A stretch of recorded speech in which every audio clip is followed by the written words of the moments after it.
Hey, Miami sports fans. Stop by Caneswear today at 2655 South University Drive in Davie, Florida. And check out their awesome merchandise selection of your favorite South Florida sports teams. From the Miami Dolphins, Hurricanes, Heat, Marlins, Florida Panthers, and Inter Miami, they've got it all. Celebrate your favorite team and show off your fandom with their beautiful team starter jackets, killer-looking helmets, team jerseys, cool shirts, and more. And if you are out of town or out of state, no worries. Go to caneswear.com and find everything they have on their site. Select what you want and they will ship your gear to you. Anything over $99 is shipped for free. Don't wait. Stop at Caneswear today.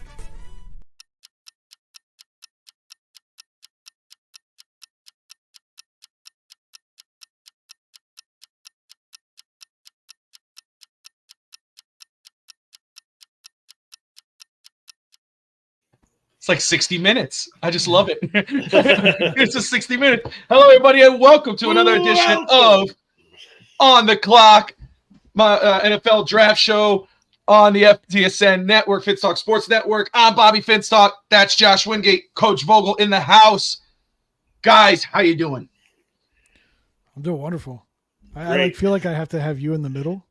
Because the host with the most. Yeah.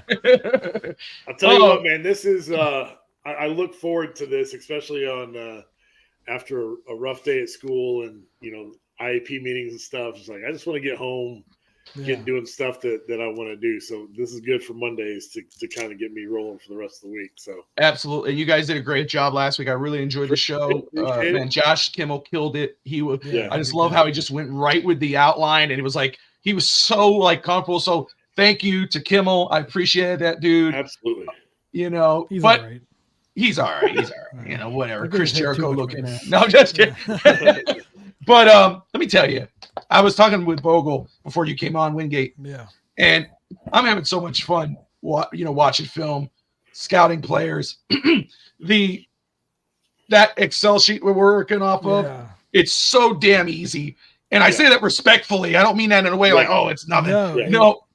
It's giving purpose for what we're doing. Like we're doing this not just to watch film and watch the players, but we have a grand goal in mind of we want to get a top 100 out with value behind it. It's not like we're looking at a player and say, we'll throw them up on the board, because we've heard other people talk about it. We're watching film, we're grading them with a score, and then we're going to collect that and get our top 100.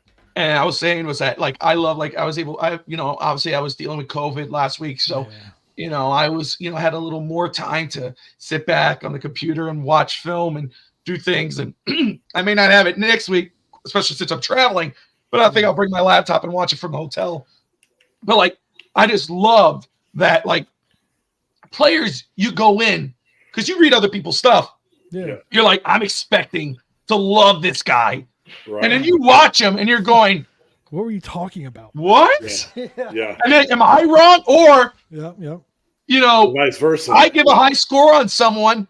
I love this dude. I'm giving him bam, bam, bam. I'm doing, and all of a sudden the grade comes out. All of a sudden I go put my number and I look at Wingate's and 5.8. I'm like, oh shit. I'm like, what did I miss? Yeah. Well, I talked to you guys a lot about the draft show the Dallas Cowboys do. They do a really, really good job.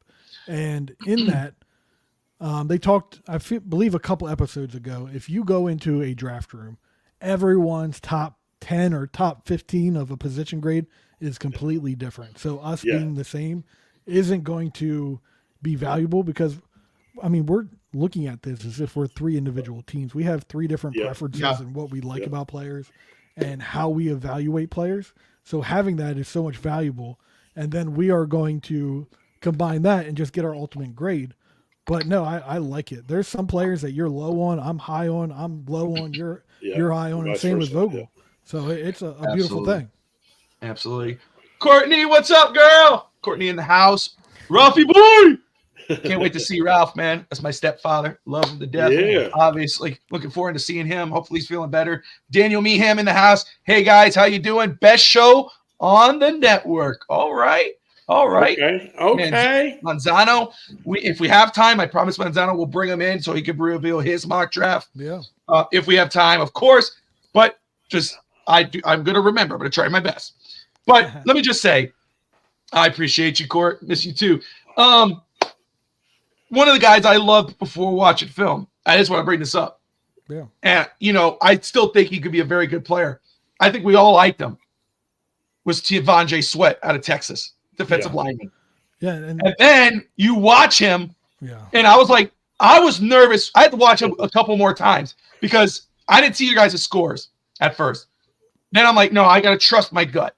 And I go in there and I go put it in. Then I see Wingate. And we're close. And I'm like, holy crap. And then I see Coach Vogel, and I'm like, holy crap, I'm not the only one. Yeah. You know what I mean? So, dude, Josh, I just want to ask you very quick about Sweat, man. Okay, overall, I'm going to reveal it just this. Yeah. Based off, we're finished with him right now. Well, of course, we'll go back. Things happen. We'll see the combine, etc. But right now, we have a fifth round grade on him. Yeah. Collective. All three of our grades added together, 5th round grade. Why? So I'll start with why everyone fell in love with him early. You watch this guy, big body guy. You watch him with strength, pushing back his blocker to the quarterback. You see that good straight line athleticism, and you see the good strength behind him. But then you watch him, and he needs to go get a defender that's in the other gap. He can't move laterally well at all. Like, his lateral movement looks like he's in quicksand. And obvious, he's a big body guy. But then you watch a running back go into his gap, and he's just oblivious to the entire situation. So, like, okay, he can't stop the run. He only has the ability to pass rush in a bull rush sense. And then as well, you see him taking plays off. And I want to say, if I look at my grade on him, which I have to go searching for it because he's my second to last defensive lineman that I graded, I have his consistency and motor is inconsistent. I have his situational awareness is inconsistent, and his instincts is inconsistent. And just his run against the run is just, I have 4 out of the 6 is just inconsistent. A big body guy like that you expect to be good against the run, and he is not. He looks like a guy, first off, and this is not saying there's nothing to love about him. Absolutely. Yeah. And obviously he more likely will be picked above the 5th round. This is just a collective grade, but there's things I loved about him, but their consistency was a huge thing for me. Yeah. There was times where it looked like, again, and that's the other thing, instincts. His instincts, a lot of times, it didn't look like he knew where the ball carrier was. He didn't know where the play was going. Where compared to his tag team partner, Byron Murphy, who I was like, that was, I don't know if I think we finished him up, at least for now, and that's an early 2nd round grade. Yeah. So, 2 very good players, but then when you watched them individually, it's like night and day. Yeah. You know what I'm saying? And who knows? Sweat is a guy who, if he ends up on a team like the Eagles, where they have a strong defensive line, he's going to eat. Yeah. But if he's at least in my opinion, if he's on a guy where he's your main lineman and you're expecting I think you're asking for trouble day one. He's going to have time to grow. And the crazy thing about him is Byron Murphy. We watched both of them. And the one thing I took away was Byron Murphy was getting a lot of the double teams. This big 360-pound defensive tackle was getting a lot of one-on-ones and not being dominant in that. Like, you expect him to be double teamed, Byron Murphy to be working that one-on-one, and it was the complete opposite. Yes. And the thing is when go ahead. I'm sorry. Go ahead, Bobo. No, I was just going to say what I expected to see from Sweat is in my opinion, is what I saw from Murphy. Like, just the constant motor, yes. And that's what I was saying. When when Murphy got double teamed, he never stopped. Right. I mean, the leverage when he had it's like when his feet were in the dirt, he was still moving. Right. And those guys were moving back. So Murphy, and we're going to reveal our top 5. But Murphy, if you don't have him in your top 1 or 2, right? He has every argument to be there. I really came away loving Murphy. And Sweat, I have questions, but still early on. We'll see how everything carries out. and of course the combine. Right. We'll let it play out.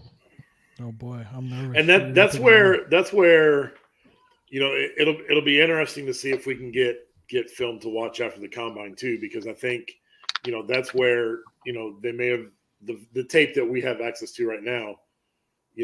Sweat may go to the combine and absolutely blow it out of the water and prove everything that we're saying as different. But it happens. It's true, but it happens, right? Where you watch film, and sometimes the college tape is not as good to be as great as the pro. A player can be a better pro than they were a college player, and he was a very good damn college player. But when you watch it individually, and you're breaking it down, motor, leverage, et cetera, et cetera, et cetera, and credit to Wingate for setting that all up.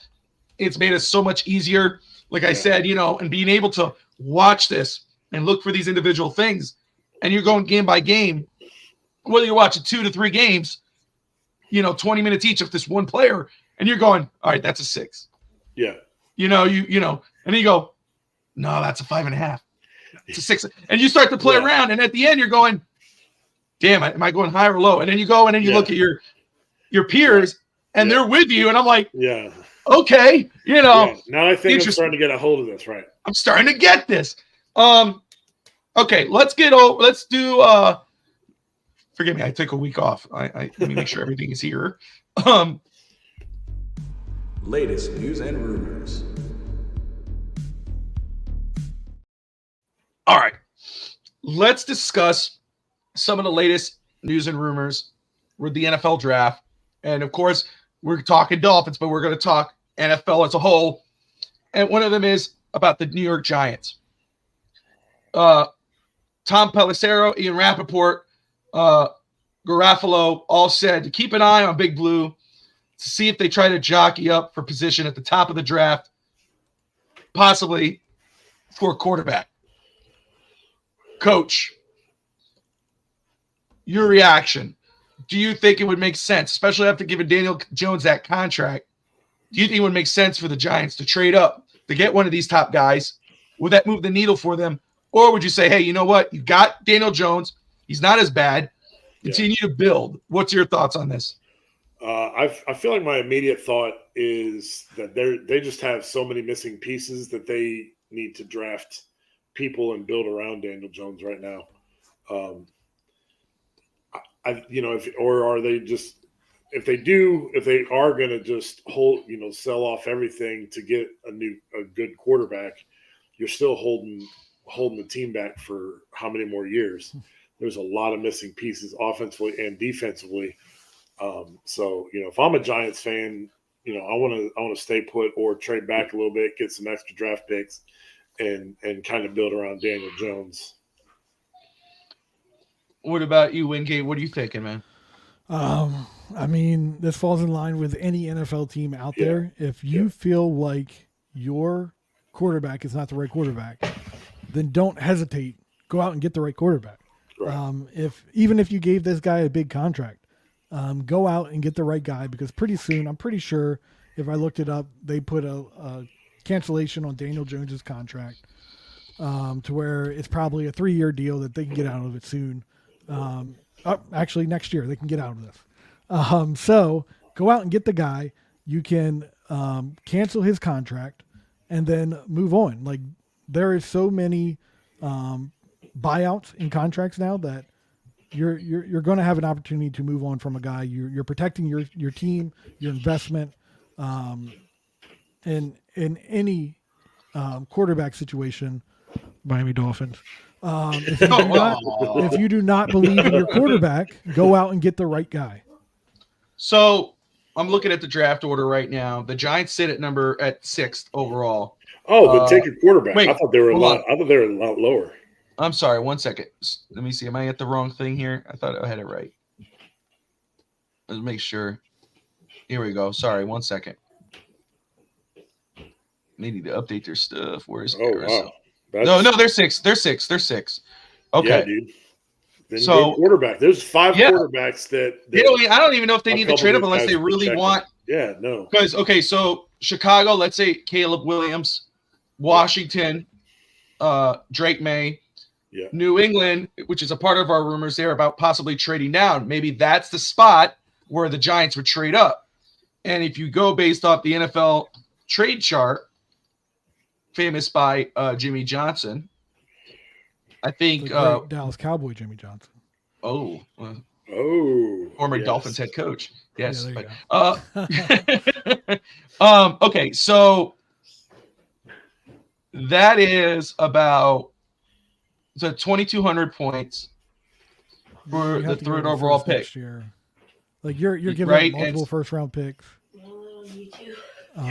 So that's that you got the 6. That's 600. Yeah, you're looking possibly. Let's see, if they got a second round pick. You're probably looking at a second round pick this year and a first next year, just to move up 3 spots. 3 spots. I think if you're moving up to number 1. You're getting your quarterback. You would rather trade up to number 1. Yeah, 100%. Right, and then which would be great for the Bears because then you trade down 6 spots.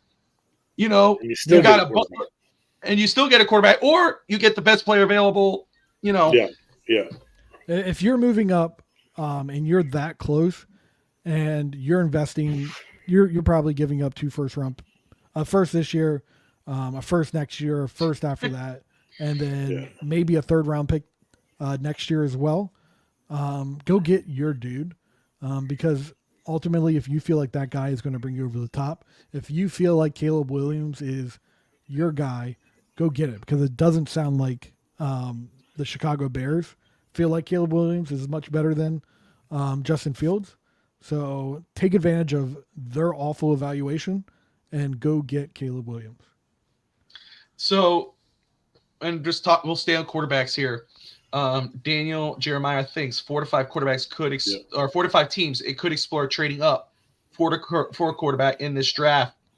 And, I think we're pretty much aware of which teams would possibly trade up for a quarterback, but is there any surprise teams that you may think could trade up for a quarterback? Anybody we're not talking about? I know G-Man would like us to say the Dolphins, but let's be real.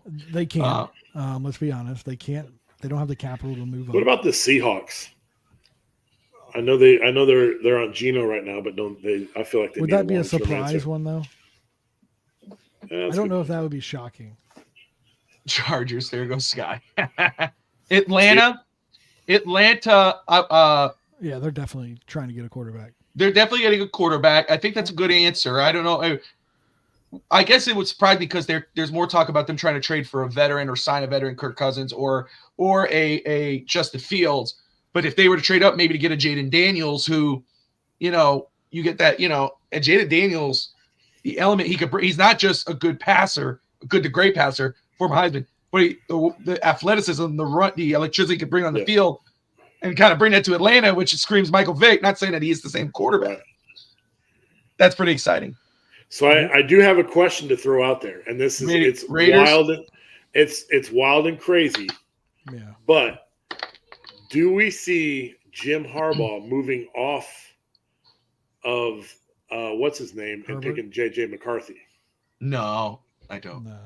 You don't think so? No, I don't. Quarterback that knows his system already? No, I think he picked the Chargers because of the quarterback.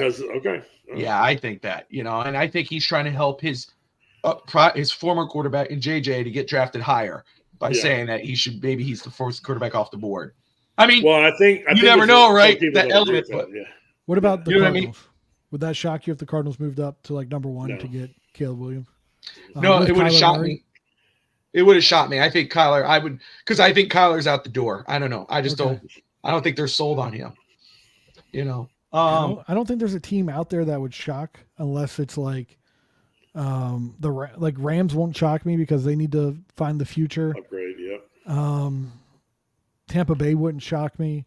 Teams that would shock me would be Philadelphia. Kansas City, yeah. Philadelphia moving on from Jalen Hurts. City, that would shock me.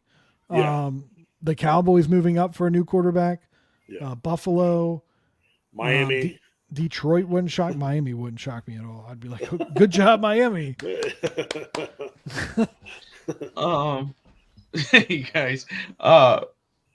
There's not maybe Cincinnati. They're like, well, Joe Burrow has been hurt. He's got an injury history.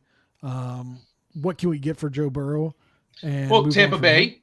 I mean, yeah, Tampa Bay would be shock me either. We had him that's moving a up huge in our trade up. He moved up last week. So that's my issue with it was Joel Klatt and somebody else that said the Dolphins should select Penix at 21 because of Tua being concussion, all that stuff. But you're going from all these concussions to having three major surgeries while he was in college on both knees. And I mean, I like Penix, and I like Penix a lot, and I was rude. I predicted at the beginning of the season he was going to win the Heisman. He did a great job, playoffs, all that whatnot. But you're going from a quarterback. Last year he didn't get injured, but every year of his career was injured. Okay, and then you're going to and you were trying to move off this guy forever. So you got Coach McDaniel to go draft Michael Penix. It doesn't make a lot of sense. That's why I say anybody at 21, any position at 21, don't sleep on it if the Dolphin minus quarterback. But if it's a Caleb Williams, if it's a Drake May, or a Jaden Daniels, maybe there's a discussion. Right. But or JJ McCarthy, I don't know, but not Penix. I don't see that. Bo Nix, I've heard Bo Nix. I know Wingate's brought up Bo Nix. Wingate and I brought up Bo Nix. Big Bo Nix guy. Yeah. No, you know what? G-Man might be there too. I say Dallas might be a surprise. I know they've expressed their love for Dak, and Mike has gone to the bat for Dak Prescott. But yeah, that'd be shocking. That would be a shock. That would be a surprise one for sure. He went to the award show as a candidate for MVP, and then you move off of him. Yeah. But they're like, I mean, I don't know if obviously it's different for players and coaches, but you look at when coaches get coach of the year one year and they get fired the next, or coach of the year that one year and they get fired that same season. Yeah. If you think that's not the guy to take you over because that's the thing. I don't care what you've done. I don't care how many records you broke or hold or what's your win-loss. If you're not winning in the playoffs, and I know Daniel just said Herbert's the same quarterback who hasn't won a playoff game. Neither has Tua. Right. And if you're not getting the job done, your job should be on the line. They should be looking at someone who could help you win a playoff game, no matter what because you could say, Dolphin fans will say offensive line, the weather, the injury, whatever. But then when Charger fans will say, well, the defense, his coach sucked. It's always an excuse. If the guy's not getting the job done, no matter how great he could be, look to do better. Okay, we're looking at this real quick. The Cardinals, they have the 4th overall pick, the 27th overall pick, the 35th overall pick, the 66th overall pick, the 71st overall pick, and the 90th overall pick. If you come back with number 4, let's say 71, I don't know. If you go your first, your second, and number 90, you're moving up to number 1 and getting your quarterback at that point. And then you could move Kyler for whatever pick you could get him for. For a team that's needy, you move them. You probably maybe a 3rd round pick. Now, for Josh, since you broke it down like that, I didn't realize they had all those top 100 picks. So that I could see that now, especially if they're if they're not sold on Kyler. You go from Kyler, who is, and then you still have the 27th overall pick in the first. Yeah. Yeah. If you don't believe in Kyler, it's a good time for you to move on. Right. And that's my thing too, right? It's like you gave him a contract a couple seasons back. It's the same thing with with Dak or Herbert or even Tua. Or Daniel Jones. We were just talking about him. You give them a deal in order to free up some cap, make them happy, make sure they're playing for that season coming up. Doesn't mean you can't move them the year after. So I know a lot of people are at the edge of, standing on the pier ready to jump off because Tua might sign an extension. Not the end of the world. I know if I'm talking to the Dolphin fan who doesn't trust Miami, I get it. You have every right not to trust the front office, etc. Yeah. But the only thing I would say is, my point is Herbert doesn't have the criticism that Tua does. I seen that differently, but I get where you're coming from. Dolphins should trade for Kyler Murray and change their name to the Miami. No. All right. We got some. We're today. We'll get back to all that. Today we're spotlighting defensive tackles. So let's get this ball rolling here. Let's see here. Let's do the player spotlight, and then we'll do our top 5. Okay? Perfect. So, Player spotlight.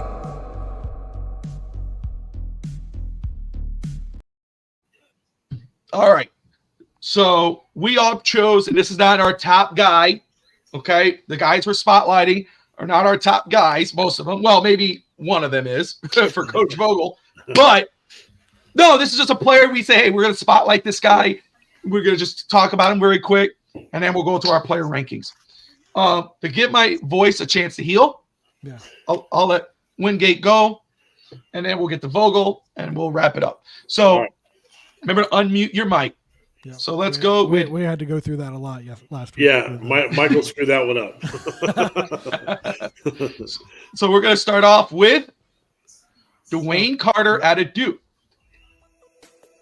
So, yeah, Dwayne Carter out of Duke University. You see 6'3", 305, defensive tackle, versatile. He plays everywhere along the defensive line. He's out of Ohio. So I reached out to a lot of people. I started watching this guy, and I start to see when he plays interior, he kind of feels uncomfortable. He doesn't play with his strength. And then I see him move out to the 5 technique, and I see him play with explosion, power. He's very consistent with his motor. I see just this guy that's good against the run, good against the pass. And I reached out to a couple of people I trust. Dane Brugler was one of them, and he said he likes to operate in space. He thinks he sees and processes things better that way, and he thinks he's an interesting prospect. As well, I reached out to one of my guys, Ryan Bower. He said he's a less athletic version of Christian Wilkins, high football IQ guy. And it shows up. He thinks he's going to be a better Sunday player than Saturday player, and his skills are coveted for the game. So Dwayne Carter, I think he could be that natural 3 technique for this defense, because you have a 3 technique, you have a 0, and you have a 5 technique in this defense. I think he plays that. Can't think of his name right now. Matabuke role in this defense. Yeah. Okay, well, here you go.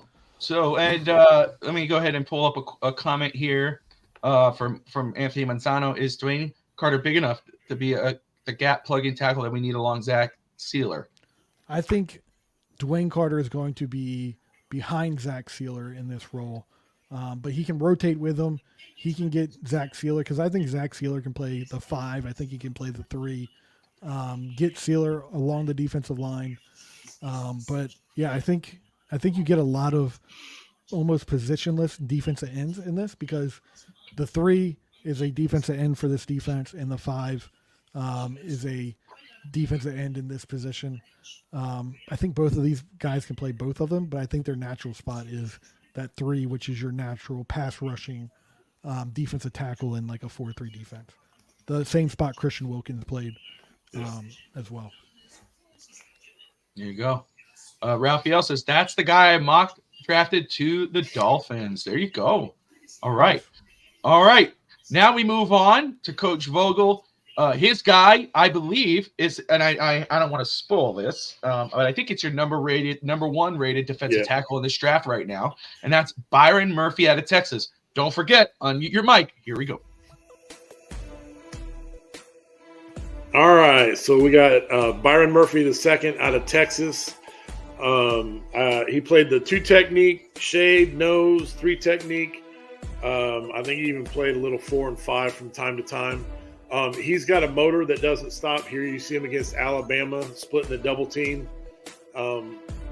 Very, very physical, high IQ guy. Motor's always running, always in pursuit of the ball.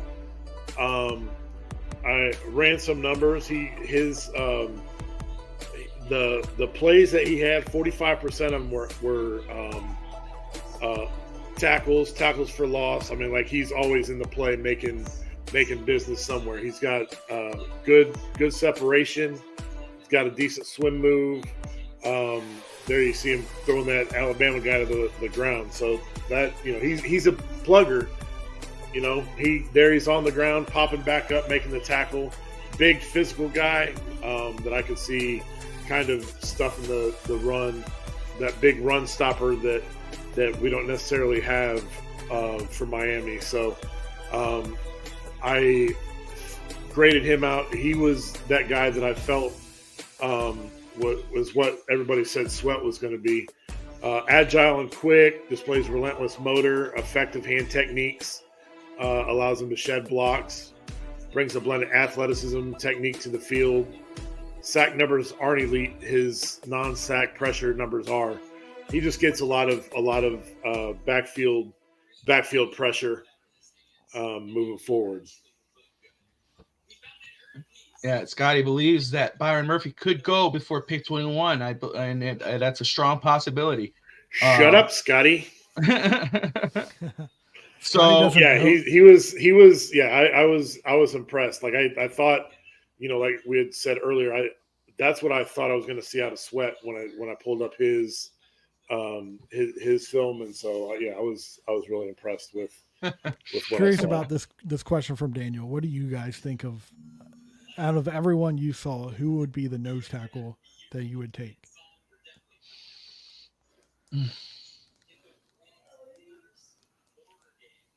Well, I do want to say this because I see G-Man kind of said the same thing or kind of alluding to that. First off, we got to remember Christian Wilkins is possibly out the door more than likely because he's going to get he wants over 20 million. Yeah. So we're also looking at replacing him. Okay. When you're thinking of this. So yes, there's Anthony says Mason Smith. I haven't watched him yet. I know the guys have something. Is there really a true nose tackle? I've got to keep looking because I haven't seen one. And maybe I'm missing Jackson. 6'1", 331, Texas A&M. He plays the run really well. Stacks and sheds pretty decent. You're not going to get past him too much when you run at him. He has a really good motor, and he plays fast. That would be my guy. You're not going to get much of a pass rush out of him. But I think, what did I grade him at? I feel like I said 20,000 times there. But I have him at we have him at a 4th round grade. So someone you can get later in the draft. So. Yeah, somebody had asked about Mason Smith, and I got to be honest. The first film that I watched was his 21 film, and I was not impressed at all. Yeah. And then Josh let me know that the cut-ups were up there for yesterday. So it's not bad. I got to go back and rewatch this stuff that I saw in this small amount of time. I definitely feel it'll be higher. That first play was like, I guarantee you watch that first play and you're like, okay, I need to get back in here and watch this. Exactly. That's exactly what I said. I was like, all right, this isn't what the first film saw. So yeah, I definitely. The one guy, and I'm glad I went back because I did. And we were just talking about him. But if you're talking about, I think, a true nose tackle with size, girth, and again, could be a better pro than when he was a very good college player. But there was a lot of concerns. But the one guy would probably be Sweat. Yeah. 6'4", 340, so 362. That's a lot of guy.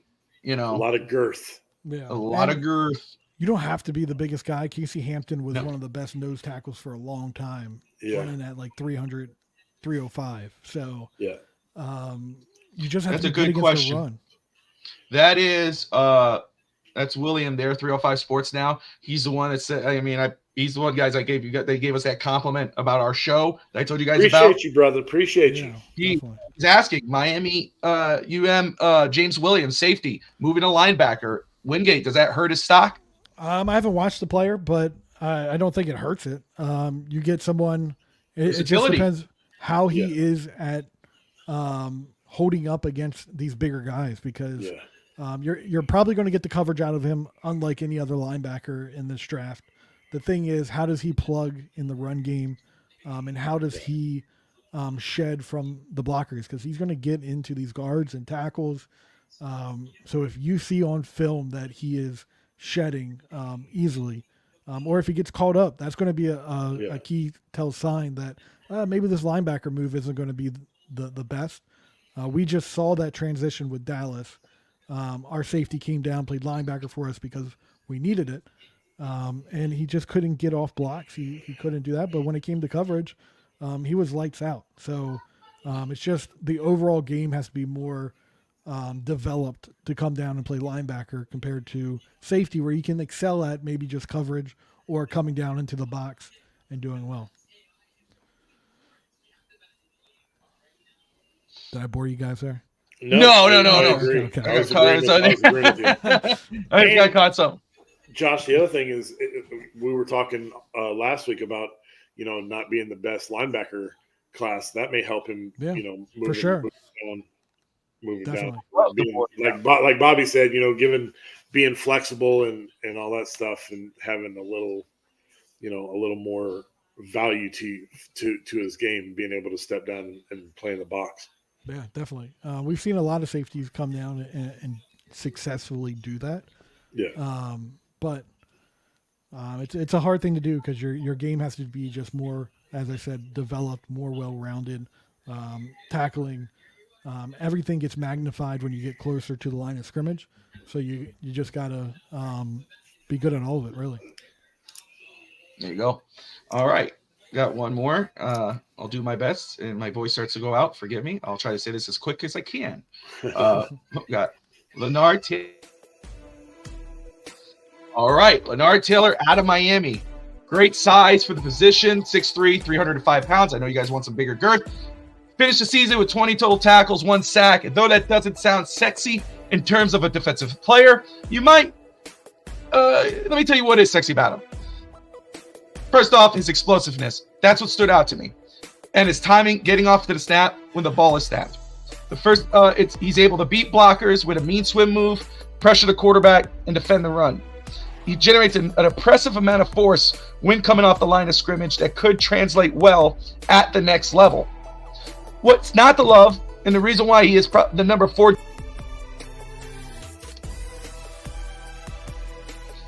This is a player, I believe, that could be possibly early second round. I have an early second round grade on him, but wouldn't be surprised he fell to the 3rd round. And I think you get a player who could possibly start for you day one.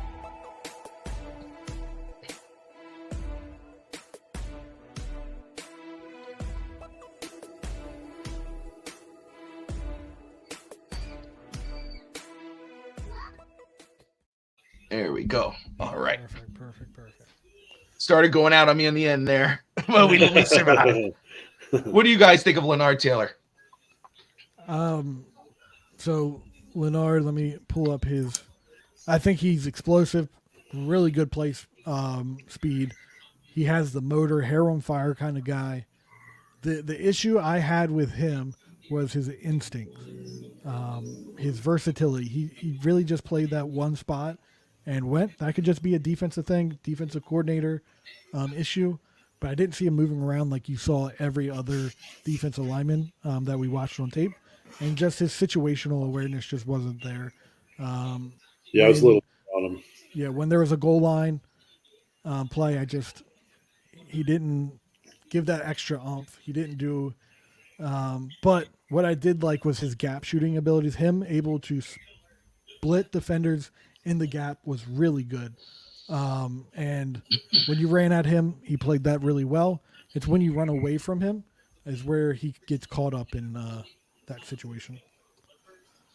Yeah, Coach, you had a lower score on him than the both of us. What did you see that you didn't like? I think when I was watching him, is some of the same things that Josh was saying. The one thing watching film is felt like, in the pursuit game and taking plays off or not, having the motor to turn and go, because like when I watch D-line, my automatic thing goes to Wilkins. When there's a big run down the field, Wilkins is like tracking downfield trying to make a tackle, and I didn't see that from him. So and then just getting caught up in and block sometimes, not being able to get off and play the ball as much. If that makes sense. Yeah, and even absolutely. a defensive lineman, he took poor angles. Like when he did come off the line and go trying to get a runner. He just took a poor angle. Kind of which like it was curved sometimes. Yeah. Player rankings per position. All right. Wingate, why don't you throw up those rankings, man? Let's see who we have on there and reveal our top 5 defensive players for each of us. Yeah, so I have Vogel right here. If you want to talk to your guys. Byron Murphy, the second I had 1, Braden Fisk at 2, Michael Hall Jr. from Ohio State at 3, Jerson Newton from Illinois at 4, and Chris Jenkins from Michigan 5. And the one that nobody really talked about that for me popped on film was Braden Fisk. And I think he had a hell of a senior bowl. He was all over the place, making plays in the backfield, running guys down from having the redirection. We keep talking about redirect, like he's able to redirect and get back where he needs to be. So that was my top 5. You can see me with the awful graphic here. Michael Hall did not go to Colorado State. That's Bobby's guy. Braden Fisk is Bobby's guy. I was shocked when you turned the film on. It was not about Braden Fisk. But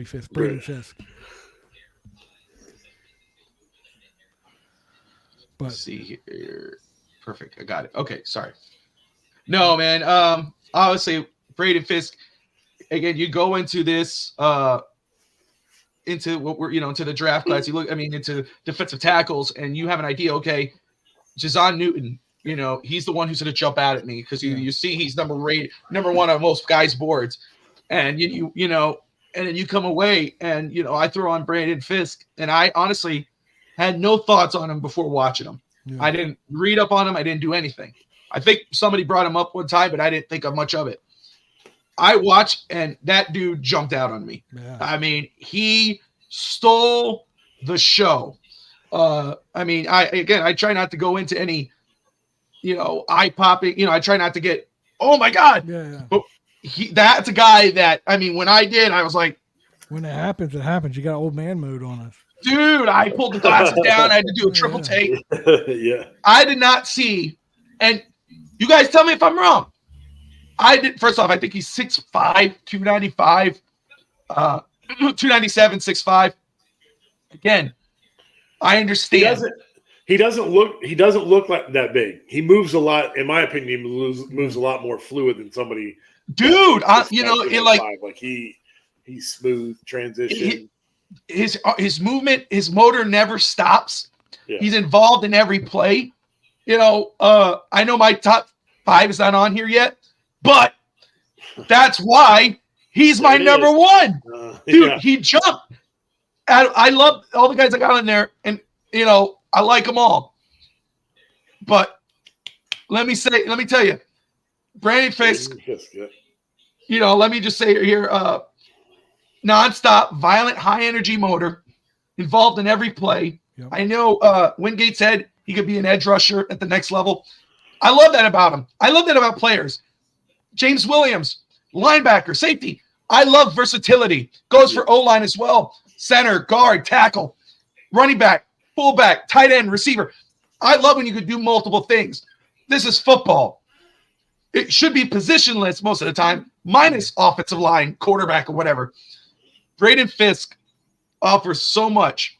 And I truly believe, yes, we need a bigger girth kind of guy in Miami. Look, that's a guy that if he's sitting there, you get him. He's a difference maker. That's my opinion. I love everything I've seen from this kid. I recommend everybody go back and watch him. I think you come away with the same mindset. Yeah, we need to take size and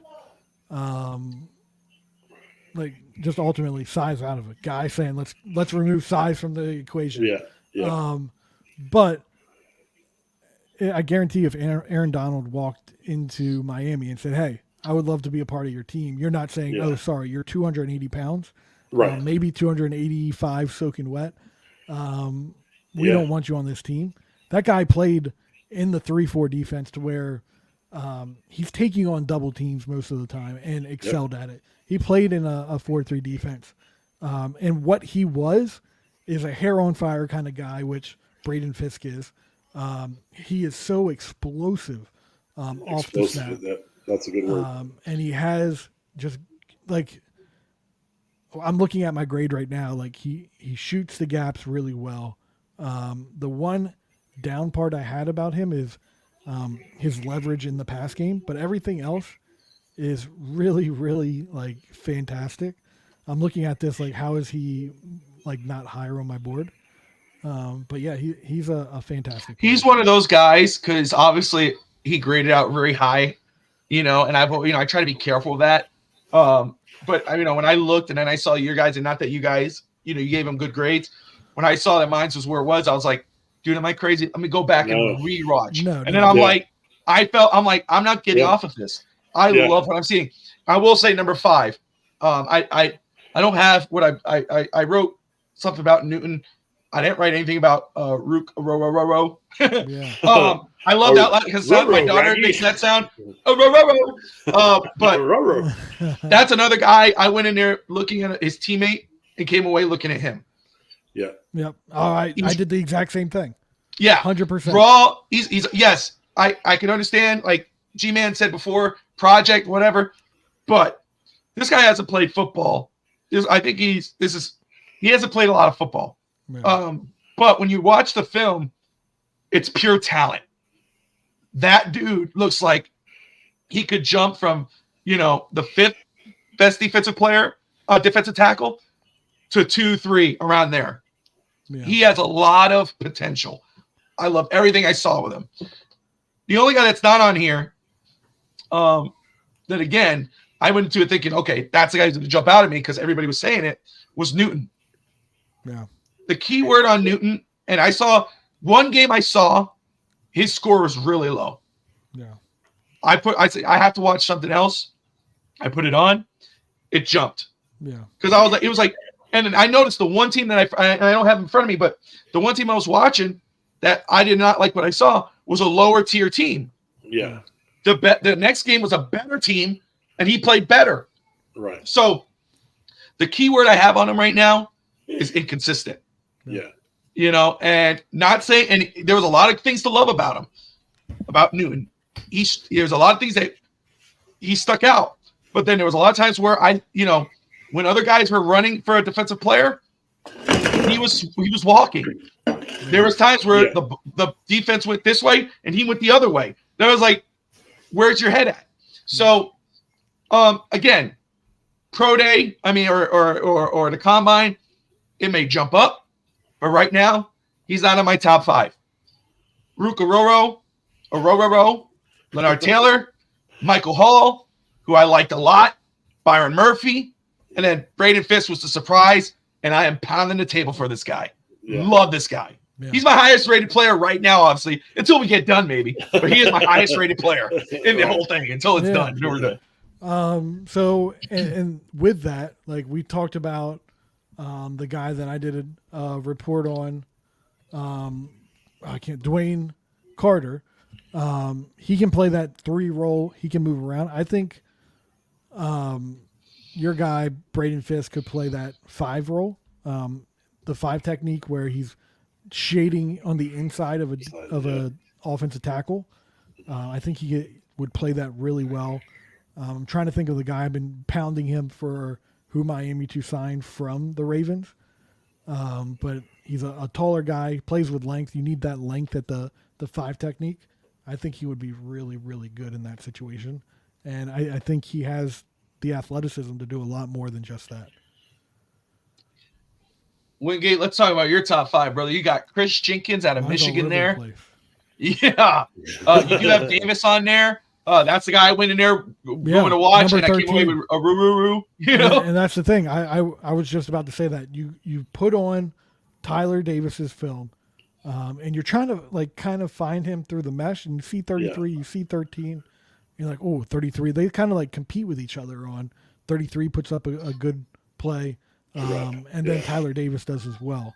So I have Chris Jenkins as my number one. You put him on film, and he's just an athletic freak. Super explosive. I think when it comes to the interior defensive lineman, you're going to put him at the combine, and he's just going to come away looking so good because he's just that athletically gifted. And he's coming from his dad, Chris Jenkins, who is a 350-pound big boy. But he's more shaped like his uncle, Cullen Jenkins, with that 6'3", 305. He has a crazy motor, running around, always trying to make the play. He's versatile. You'll see him stand up. I think I saw him drop back in coverage one time. He's just that kind of an athletic defensive tackle. And then as well, him against the run, you think of this guy that is just 305, 6'3", 3 technique. He's just going to be so good against the pass. Nope. His actual best play style is against the run. He plays with leverage. He stacks and sheds really well. And when you run at him or run away, he's able to get to you because of that athletic ability. And then my next guy, Drazan Newton, who we talked about. I think he's a hair on fire type of guy. Plays with a really good motor. Plays really well against a run, staying true to his gap integrity. He's building a Rolodex of pass rush moves, such as like a jump step. He has a swim move. He also has that bull rush. I think he's competitive. He never wants to miss out on making a play, and gets upset when the opposing team scores. We watched the other team score, and he's just like getting into himself and just upset. He struggles with double teams, but I think that's due to his arm length. He's not super twitched up, and he can get caught up in a lot of the trash. So a lot of the offensive linemen, the defensive linemen get on the ground. That can bother him and affect him making a play. And then Tyler Davis, the one thing I like about him is his versatility, his motor, and his explosiveness. I think he has really good quickness off the line of scrimmage.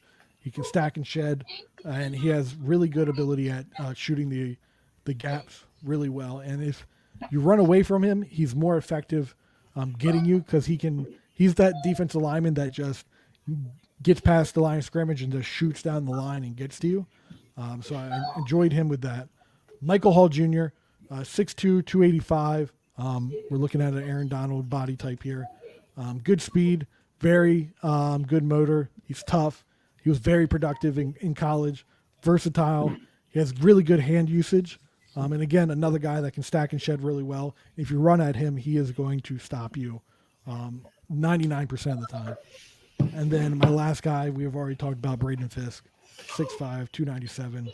He's a freak, hair on fire kind of guy. And he's, out of all my guys, I've said consistent with a good motor. He's my number one guy with that motor. Yeah, dude, that's what jumped out, man. It was just nonstop. And I like Chris Jenkins a lot. I think this is a good year, and I don't want to lose Christian Wilkins as a Dolphin fan. Love his heart, love everything he brings to the team. But if you were to lose him, this is the time to do it because the draft class has a lot to offer. You come away with a good player to fill that hole. All right, so we are going to get ready for a war room, but before we do, let us see if Anthony Manzano could join us very quick, so he could reveal his mock draft and then give us his reasoning, and then we'll get into the war room, guys. You guys ready to get in the war room? Heck yeah. Hell yeah. All right. Let's roll. Let me throw Manzano the link here. So when he is ready, he could pop on in. Scotty, 1,000%, brother. 1,000%. Would love it. If we came away with Fisk, I would be jumping with joy live on our draft coverage show. Let me go ahead.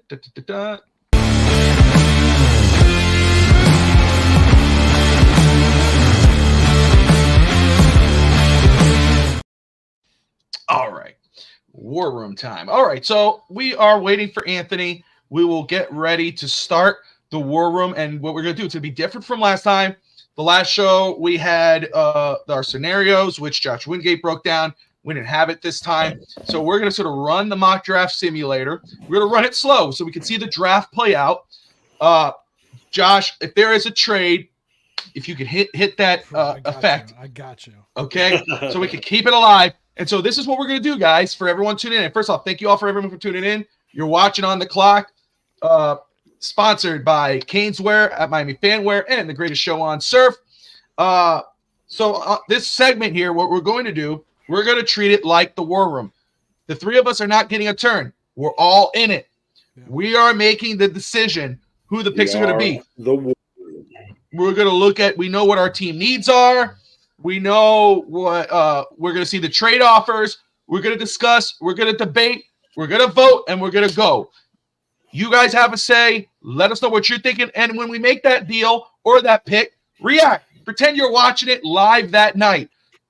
If you're pissed off at the pick, call Josh Wingate, Chris Greer. If you love it, one of us, me, Coach, or myself, will be great. All right.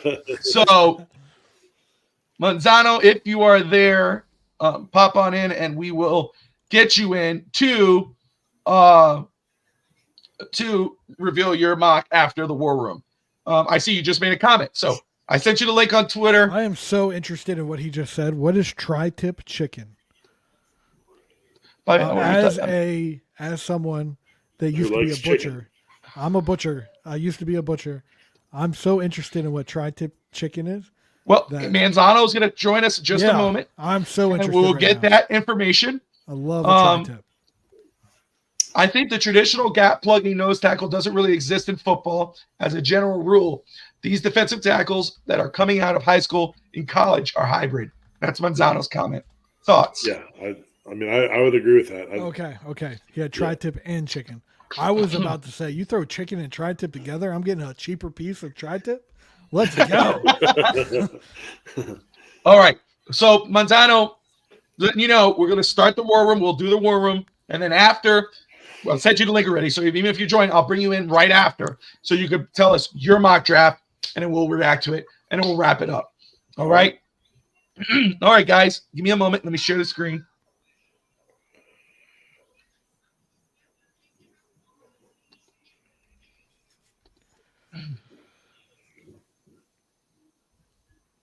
There it is. Okay.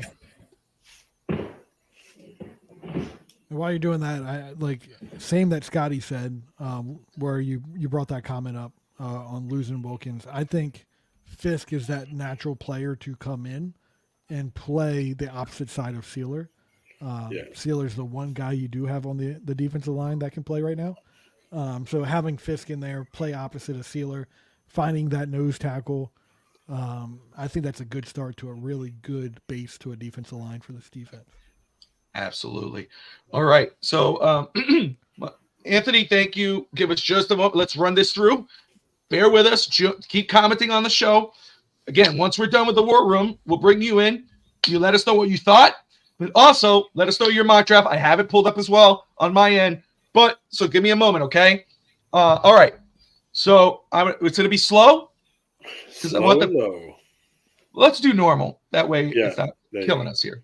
But that way we have a time to kind of react, kind of see it playing out, and roll from there, okay? Sounds good. All right.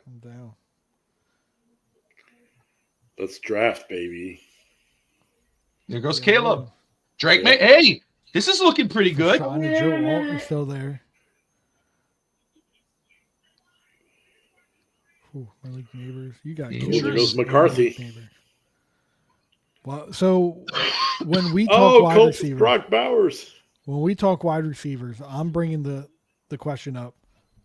Who do you want? And hold on. Hello. Okay. So we got two trades. Here we go. So we have Detroit wanting to trade up from 29 to 21, and they're offering 61 to move, and then trading up to 238. Then you got the Rams trading up just one spot, taking an extra pick, and then giving us an extra second round pick. Can I take that and then also trade back with the Lions? Because I would love to do that. So let me just say on this one here, my initial thing would be no to LA and yes to the Lions. But why I'd say yes to LA, the Dolphins window is closing. we are who we are this season. Really, no matter what you do. But if next season falls flat, you have an extra second round pick to rebuild this team. If you got to tear it down, that's going to do wonders. It won't look good now, making this trade, but it'll look great next season. Right. So, and we're playing as a team. We're not looking to build for today. We're looking to build for the future and today. I like that LA. So I'll say this: my vote, if we want to do it that way, I understand the trade. We're trading down one spot, but we're losing 156, but we're getting next year's second from LA. I vote. Question. Go ahead. Do we want to trade away from Jackson Powers Johnson? Because he's there. He's there. He's staring us right in the face. We've talked about him for quite some time. I think he's the best offensive lineman in the draft. Same. Is it worth trading back away from who's probably a top 10 pick in our top 100? That's what I'm going to assume. He's going to be a top 10 guy in our top 100. Yeah. Are we trading away from him? Or do we say Chop Robinson's there, Byron Murphy's there, Amarius Mims, Tyler Guyton, Brian Thomas is there, Kool-Aid McKinstry. There's just a lot of players on this board, and we like Zach Frazier. We like Van Pran. Is it worth collecting the picks, or is it just Jackson's there? So let's talk it like this. We know how much we all love Jackson Powers Johnson. Yeah. Here's the thing. You go and get Jackson Powers Johnson. Let's say you bring back Connor Williams. You could put Connor down at left guard, Connor at Jackson at center, or vice versa. But your center and left guard are set. You bring back Armstead, that left side, with of course Kendall Lamb at tackle as well behind him. Your left side is set, at least the front end. Right. You're set. So you give yourself flexibility, versatility with this one move. Yeah. Do you entertain, though, trading down one spot to secure that second rounder next year? Man, it's very intriguing. Very, very intriguing. And for me, if I was going to be a betting man, I like other people that are on this board that I would say, okay, let me trade back. Because at the very least, I think LA is trading up for Bo Nix. And my guy is still going to be there. Ooh. Yeah. Okay. So what do you think, Vogel? I agree with Josh. I think that they're going to be quarterback driven. The thing that I like about the Lions pick is those are two top 100 picks. You move up from 238 to 61. I know. That's why I like that one. But at the same time, you lose out on Jackson Powers more than likely at that trade. There's a good chance we lose out on Jackson Powers Johnson, and you know who what I'm gonna bang the table for, because I'm a big O-line guy. But there's again, Miami has so many needs still. Yeah. True. Can't be fastened or and stuck on one. Enamored, yeah. And Legacy brought it up earlier in the morning show or East History Boys. We've talked about this. Do not draft for need. Right. So again, that's why I love the Lions trade. Even though I can make an argument. You're trading up from 238 to 61. You got an extra pick in the top 75 players. Brett will tell you this: when value and player meet need, that's a beautiful thing. Yeah, that's like having tri-tip and chicken with a baked potato. All right, I think I would say go with the Lions trade just because instead of having pick 238, I like that. We're going to make Bobby make this decision because I'm going to go LA. I was hoping that it wouldn't come down to that. No, it's coming down to that. You're the GM. GM. Greer. Now I become Greer. That's what just happened. What are you doing? Oh. All right. Go LA. So I'm trading down 8 spots. No, you can get them lower, in my opinion. Yeah. Trade down 8 spots. But you trade up from 61 to 238. With the Rams pick, you trade down 1 spot. You lose a draft pick. I didn't notice the 156. I don't like giving up 156. That's what I'm saying. Can we counter that? We can. And say, let's I just take want 156 off. Yeah, I just want the second pick. Oh yeah. So honestly, see if that offer. See, I'd say I hit that offer. Yeah. I would have done that. If I'm not losing 156, I would do it. That's why I don't like about the Rams pick. Yeah. I got to give up a pick, and we need help. So now it's about making this trade or not making this trade. Right. So Vogel says, make it. Excuse me. In this situation right now, Bobby, if we kept this pick, who are you picking? Jackson Powers. I'd go Jackson Powers if I kept the pick. But I also understand, as you would too, as a guy who's, in the trenches, who loves that offensive line, defensive line players. Yeah. We both understand that there are players in this draft that can make up for that. Yeah. As much as we love Jackson Powers. I don't think that the Lions, in my opinion, I don't think they're picking. Well, I guess we do fall back 7 spots. So, that's probably. Oh yeah. Oh no, the Eagles went with somebody else. So that was the one team that I was worried about, and Pittsburgh were the 2 teams I was worried about for center. You got Dallas. Dallas is going to need a center. Oh yeah. I think you have Buffalo. I want to say Green Bay might need a center. But I mean, I'm Graham Barton's still there. We have Zach. Graham Barton's still there, exactly. We have a lot of good depth at offensive line. The question then becomes: do we need a safety? And is Cooper DeJean going to be that much of a playmaker that we need to go out and get this safety or Byron Murphy? Kool-Aid. Well, you got to consider too. Cooper DeJean, I like a lot. I think that's great value. If however. If Miami re-signs Deshaun Elliott, that eliminates that potential need that you don't have to grab him at this spot. But Kool-Aid McKinstry is that elimination because we know Xavier Howard is going to be off the board. One of those guys are going to be there, though, at 29. To me, it becomes about trading from 238 to 61, which is a steal. You're trading up. Yeah, no, that's true. So let's go with it. I'm going to go with the trade with the Lions. That's it. We're giving them no time on the clock. That's right. That's right. That's how we roll. They traded Thomas Johnson. They did it. Kool-Aid McKinstry off the board. Graham Barton off the board. Okay. All right. Now we are here. Ooh. Ring the phone. Oh yeah. I'm stuck in I know what you're doing. I see it. Big screen. Oh, is it right? There we go. All right. Got 3 calls.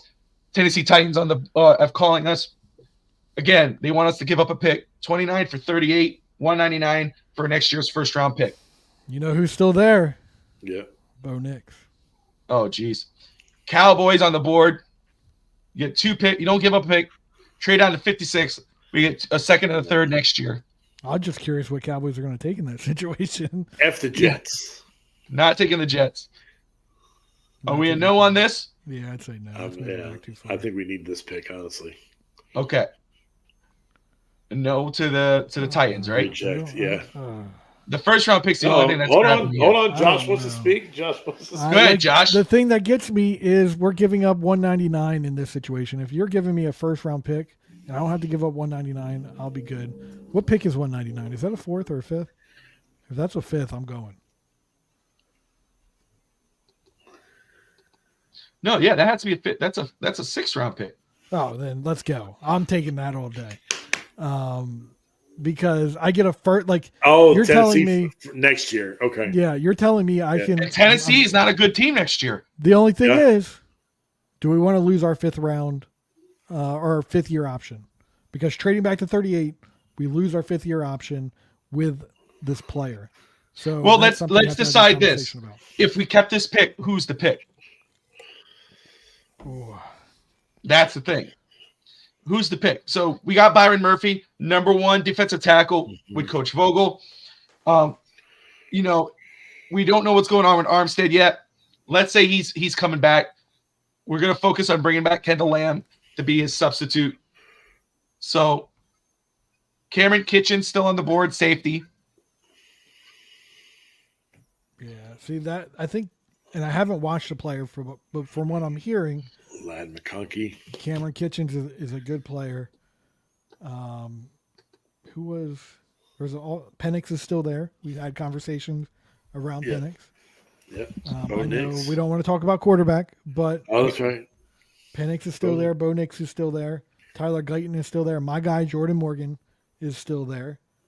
Troy Franklin, that's someone no one's talking about. That could be a wide receiver to take. He is just explosive. Fits this Miami Dolphins defense or offense so well. But I don't think there's a guy other than a quarterback that I'm like. There's no one screaming at me right now. Yeah, right. At this value, at this pick, there's no one screaming at me. All I know that though is that again, and I know I know fans that were caught in our feelings. We know we're pissed off about how the season ended, but with the way this team has played at the end throughout the season, with the current core still intact, we expect them still to be in the thick of it towards the end. What happens after next year, though, it's more than likely this team is going to get stripped if they fall apart at the end. Imagine having a top 10 first-round pick plus your first-round pick to rebuild this football team. Yeah. And you're basically giving up $199 for it.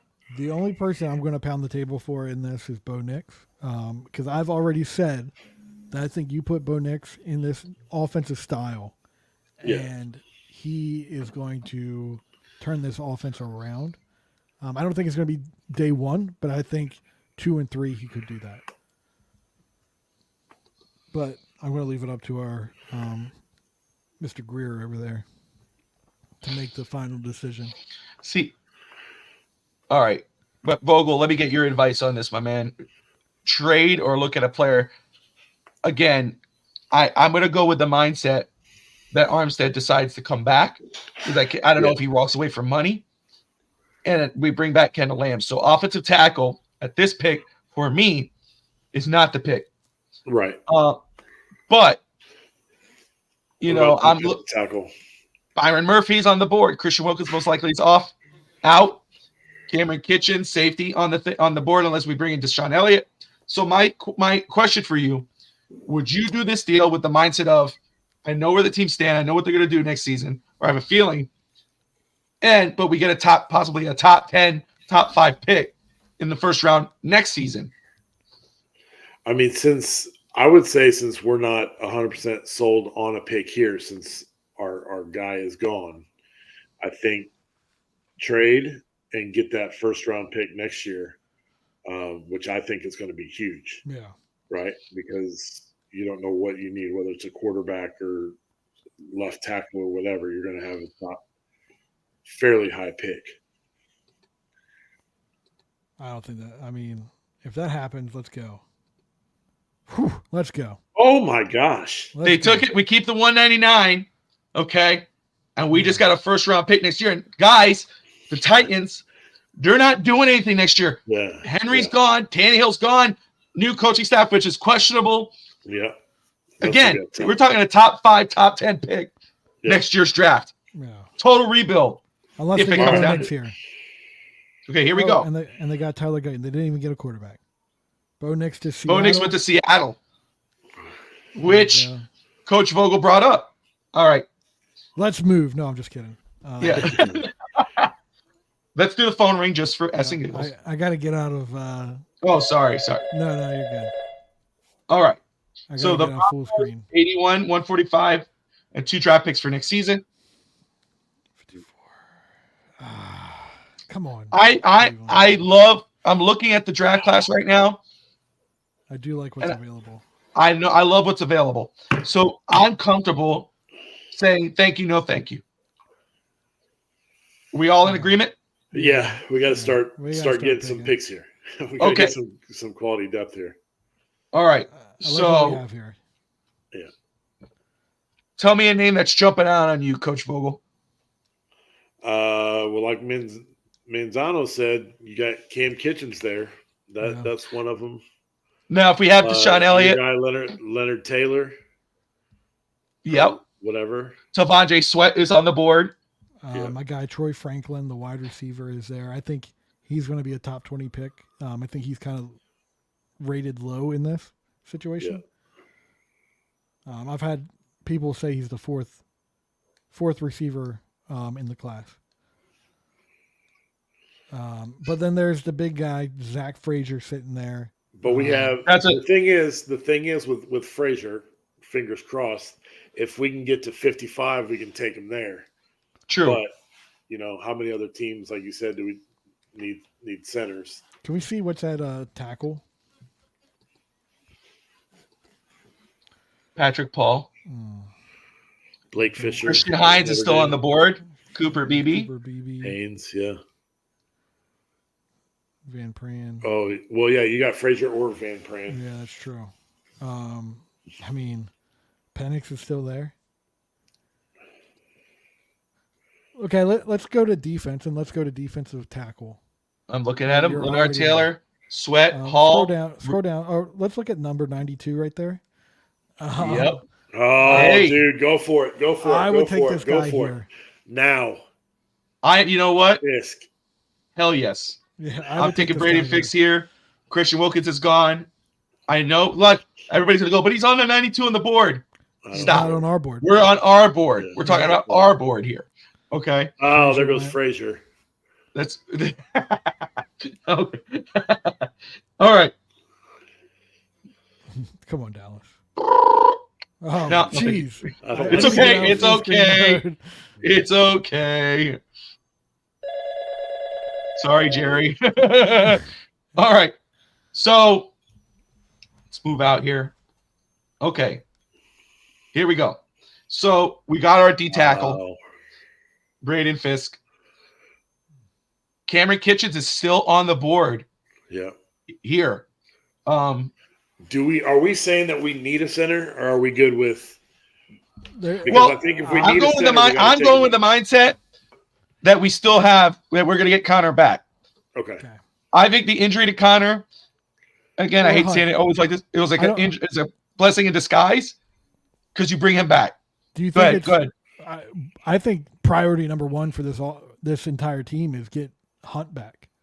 I think you need to get him back. And then if you can get Connor Williams on the cheap, like that kind of solidifies that offensive line going forward a little bit. You just need to replace a left guard. But there's a guy, like, are we ready to rebuild this defense for the future? Like, Edgerrin Cooper is still there. Yep, and you need inside linebacker. Well, I think so. With the new defensive coordinator, I think you have to build it in his image. And what does that look like? They went out and got linebacker last year. What's his name from Georgia? Went to Chicago. Now he's over there, and that transformed the defense.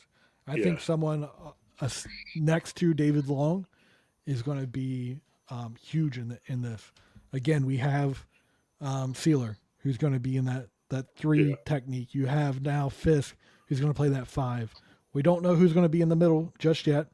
But then having our pass rushers and then David Long and then having a nice young guy next to him is going to be vital as well. But who's playing on the outside? I think we're going to see good things out of Cam Smith. I'm not yet washed on Cam Smith because that was when you guys drafted him, I went and watched film and I was like, this is the guy.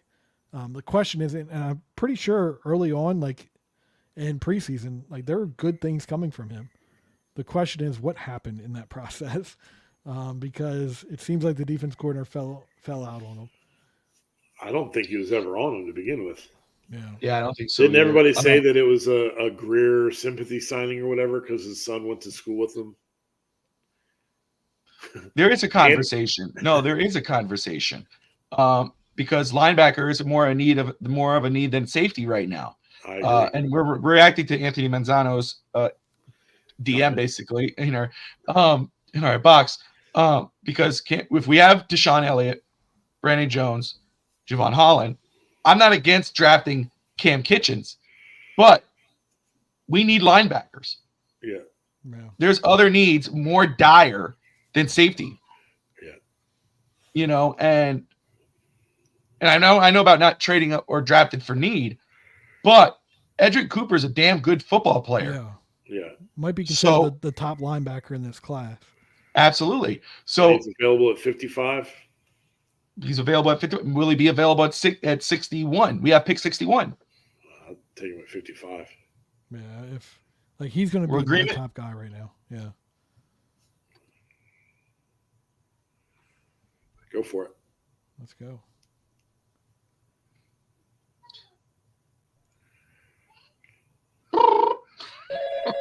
There we go. All right, we got a trade. All right, so 96. We got the Jaguars wanting to trade up from 96 to 61, plus give us a next year's second round pick. Mm-hmm.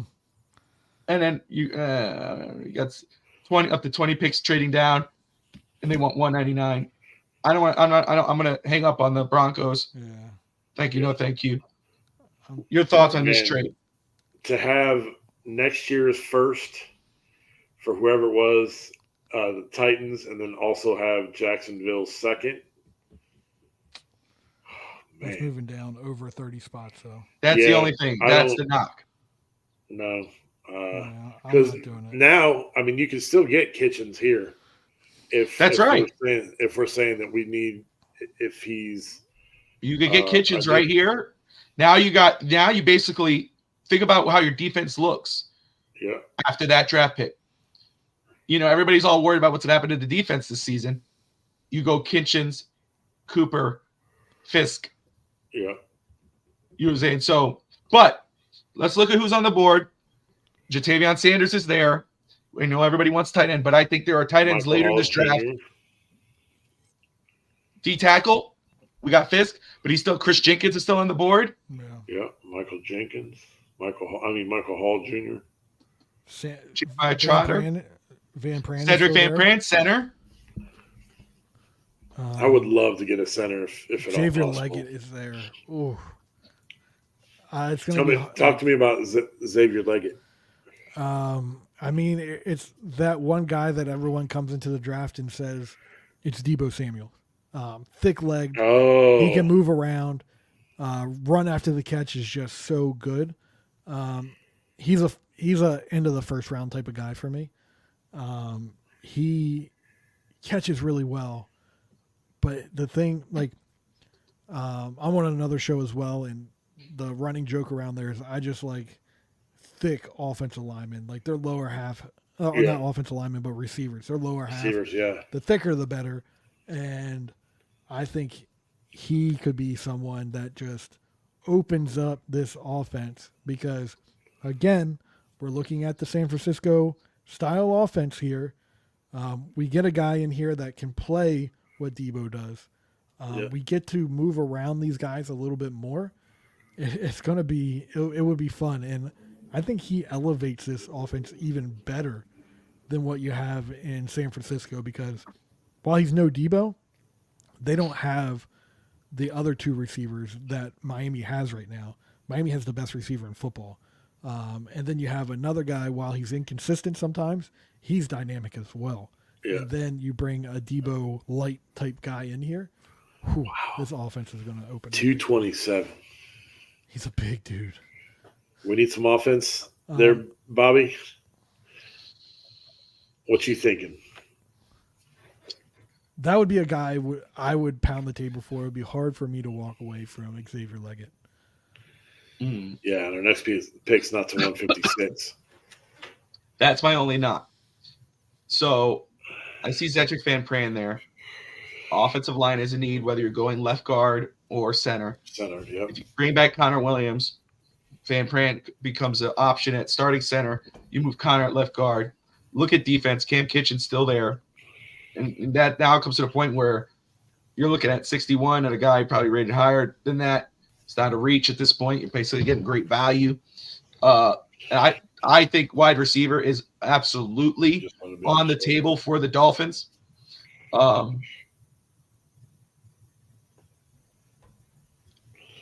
think go ahead. I'm not outside of outside of Hill and Waddle, I'm not sold on any of our other wide receivers, and that's where I would agree with Josh with bringing in Leggett. I wish we could throw film on right now because I would throw his film on and everyone would be like, "Goodness, look at this guy." Obviously we haven't done receivers yet. No, but we will. Yeah, he has this guy right here, Johnny Wilson. Yes, has someone on the other side of him who I think is undervalued in this draft process, Keon Coleman. I think he is the number 3 receiver in this draft. He is just a big body guy who bullies around people, kind of like a Debo, not a Debo, a DK Metcalf. He's like in that mold of DK, T.O., Andre Johnson, who just has this big body and he uses it with really good hands, and he can go up and get the ball. So I will say, something just came in my head, Coach, what Chris Greer said earlier this season, where he says, you're more worried about the offensive line than we are. We are, yeah. Well, does he say that again? Does he say that again? Okay. Did we have the same offensive line week to week? That's the thing, right? So I trust Josh Wingate with Xavier Leggett. I'm hovering over it. Coach, since you're coach, we'll roll with that. What are you thinking? Are we cool to make this pick? Yeah, let's go ahead and pick it. All right. I love that guy. You get a big guy to pair with Tyreek and Jalen Waddle. You got size now at wide receiver.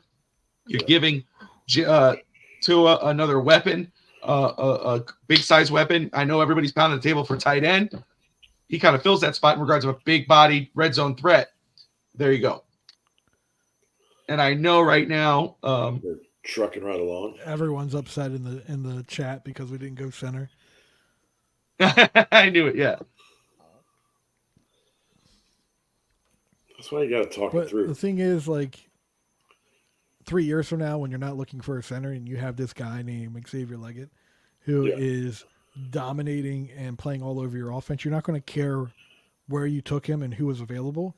Right. As long as he is a star player, it doesn't matter. Draft value isn't ultimately the thing. That's what I love about this, man. I love about this. If you love a guy, take him. Everything else falls out the window. You don't remember where you took that guy 3 years from now. You just remember that he's a really good player.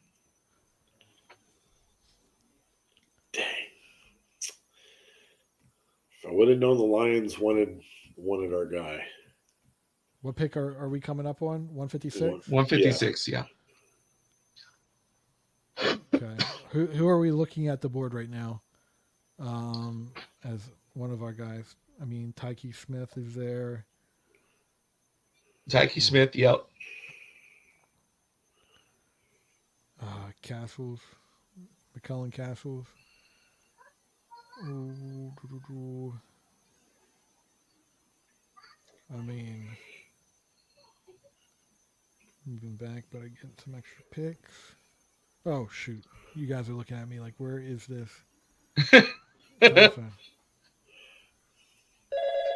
Oh, there it is. There it is. They're finally calling. Now we can answer it. Now we can actually pay attention to it.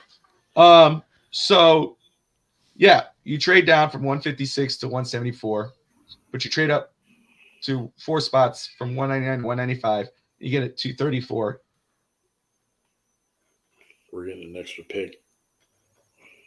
Yeah. You're trading down almost 20 spots, though. So I would guess that this draft board is in our favor. With 156 is worth, so that's a 5th round pick, is worth 29 points. 174 is worth 21 points, 22 points. And then filling in between 195 is 13 points. 234 is worth 1 point. And then what is the difference between 99? So yeah, it's an even trade. So if you want to take it, you can. Or is it Coach? An even trade? It is an even trade. I think they're. I don't know that I feel strongly one way or the other. It's just really, do you want the extra pick or do you not? Yeah. Is there anyone on the board that you can't trade away from? McAllen Castles is there, the tight end. Yeah, that's one guy I'm looking at right now. Is McAllen Castles. Justin Oboji. I lean towards decline. That's where I'm at. Let's reject it. You're the so Isaiah Adams is still on the board, offensive lineman. Okay. He's coming soon. He's if we scroll down, let's see who else is available here. Oh, Javon Cohen out of Miami, offensive guard. Michigan center, Drake Nugent. Someone brought Drake Nugent up a couple weeks ago when we were talking about and William brought up to me Javian Cohen, offensive lineman. So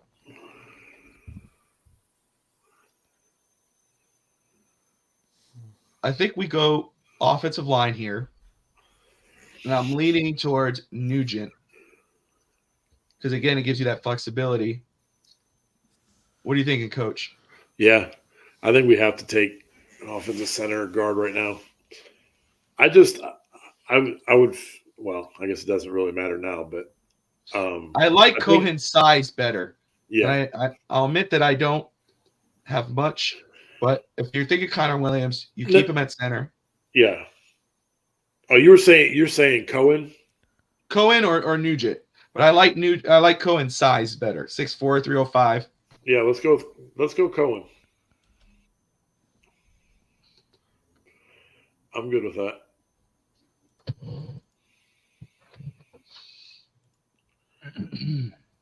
Okay. Ooh, look at all those trades. Oh. Well, hello. I didn't see you still there. Oh. There's a few guys still on this board. Yeah, there are. All right. So, Eric All, Tommy Eichenberg, Proctor, and the one guy I was looking at too, Christian Jones, just got picked. All right. So, McCastles is still on the board. What do you guys think? Anybody jumping out to you? I mean, we have when's our next pick? 199, so not far from here. Yeah. We have a lot of tight ends here. McCallan Castles, Eric All, Brevin Spanford, Trey Knox is still there. There's a lot of tight ends, so I'm leaning away from that.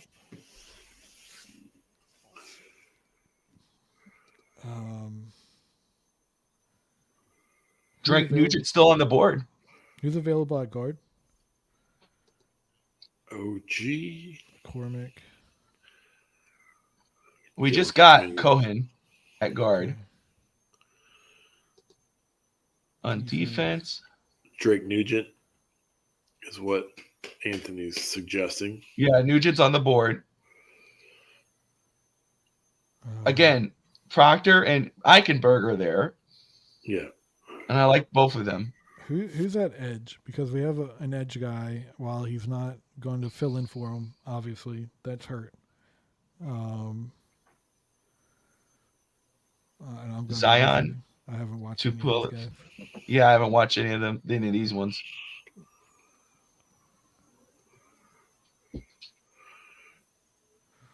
Whew. Who's still available at linebacker? Aaron Casey, Tommy Eichenberg.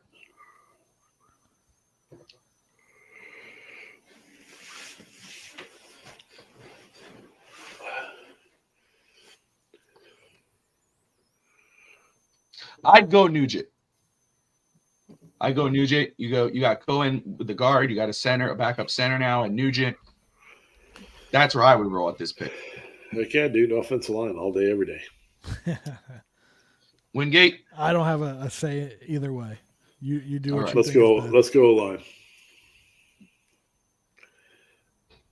And then with pick 199, we will go with.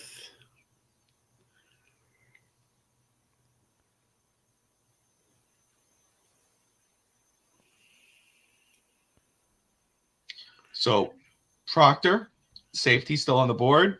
Yeah. Wingate's guy, Brevin Spanford. AJ Barner, tight end for Michigan's on the board. I think you got to go Spanford, tight end. Like I said earlier, when we were doing tight ends, was it last week? Yeah. Or no, a couple weeks ago when we were talking about doing tight ends and we're going through this, that he was a short area, finds the nice zone, big body guy who can block. Right. He's like 6'5" or 6'6", something like that. You throw on the film, that guy gets up the field fairly well. Yeah, he does. 6'7". Throw to like that target, Bobby. Who blocks? Like we had a 6'7" guy here before who didn't block. That guy blocked. Yeah. So we're all agreement. Spanford, tight end. Do it. All right. Do it. What I liked about this, even if we felt like going another way, we all discuss it, we debate it, we make the trades together, you know. Yeah. And people may look at the draft class and go, I just didn't like to get this guy. But think about what we come away with for next year's draft. Yeah. You know. I think we came away with a haul. Yeah. Like again, you're building a team. You're not drafting to fill holes. You're drafting for the future of the team. So if you see these players with long-term success with this team, that's why we're drafting them. That's what free agency is for. Let's fill our holes in free agency. Yeah. That way we can draft. Oh, this draft was a disaster. From Daniel. we walk away. Who do you want, a quarterback? Who's Mr. Irrelevant? That Al Washington guy? Hey, all I know is we've got Tennessee's first-round pick next year. So we got a defensive end, defensive tackle, Braden Fisk. We got one of the best linebackers in this draft, Edrin Cooper, who's going to run around like a complete animal. Yep. Xavier Leggett, who, I mean, we already know that. Can't think of his name right now. Tyreek is not there for long. Xavier Leggett's going to come in, allow Jalen Waddle to do his thing. And then Xavier Leggett plug and play into the next role. Got a guard, got a center, and then a nice tight end. And then, we also got 2 first-round picks next year. That's right. 2 first-round picks. I am going to need to jet out as soon as this portion's over with. No worries, brother. We're going to, and I'll let me go ahead and put this up here. Yeah, I think that's why. But Scotty, can I just say very quick, Scotty, Bobby, I don't think Greer's going to be looking towards future draft. This is not about what Greer would do. This is what we would do. To be fair, okay. Let me see. Did I miss something here? There you go. All right. Draft was a disaster. Then maybe we did something right. Yeah. You know, because it's not fantasy. You know what I mean? It's they're going to draft this guy. No, we go. We talk amongst each other. We all settle on a pick. We make the pick. Don't hate on the other Eichenberg. He ain't so bad. What do you guys think of Spanford? He's a big dude, 6'7". Yeah. Wingate likes him. I love him. Big body guy, blocks really well, finds the soft zone. If we came out with him in the defense, and he's got more deep threat ability than I expected when I threw the film on. Yeah. And if we're going to throw the fade route in the end zone, I'd rather throw it to him than Tyreek. Yeah, exactly. People saying they desperately want a center in this draft. Again, I go back to what Chris Greer said. We're more worried about offensive line than they are. And I believe them when they say it. And that's why, again, I think Connor Williams could be a target to re-sign. And I think we're looking at more guard. And a lot of time when Dolphin fans zone in on one guy, as much as we all love Jackson Powers, we were honeymooning over him. Episode 1. A lot of time when Dolphin fans zone in on one guy, he's not the pick. I'll take it. If you tell me first round, you'll give me Jackson Powers Johnson, I'll run to the podium every time.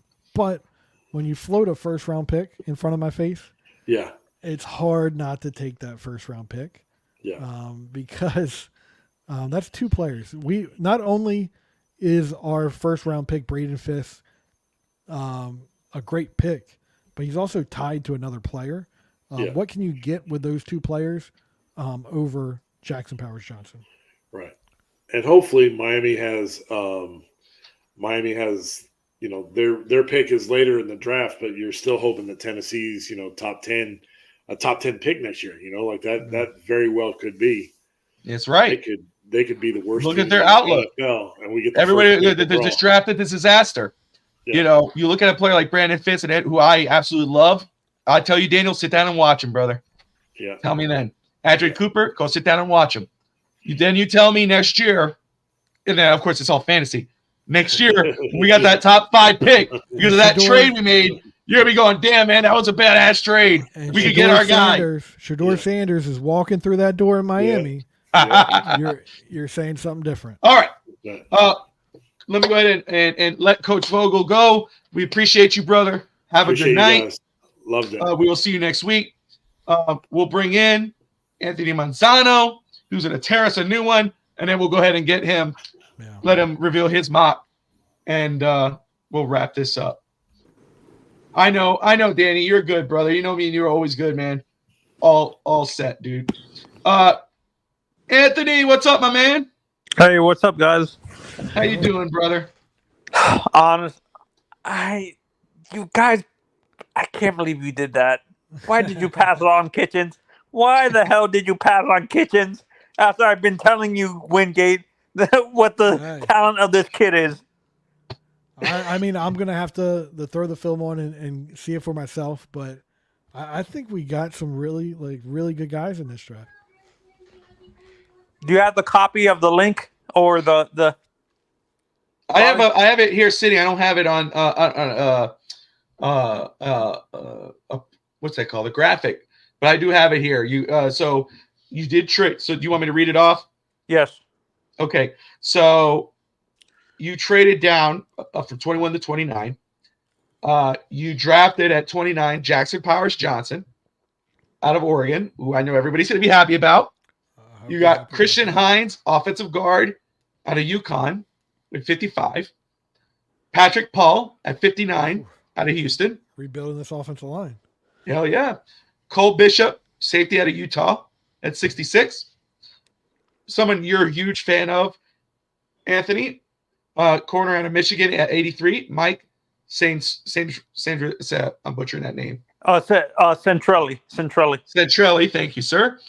And at 199, Brevin Spanford, tight end. Let's go. There you go. Talk to me about it, brother.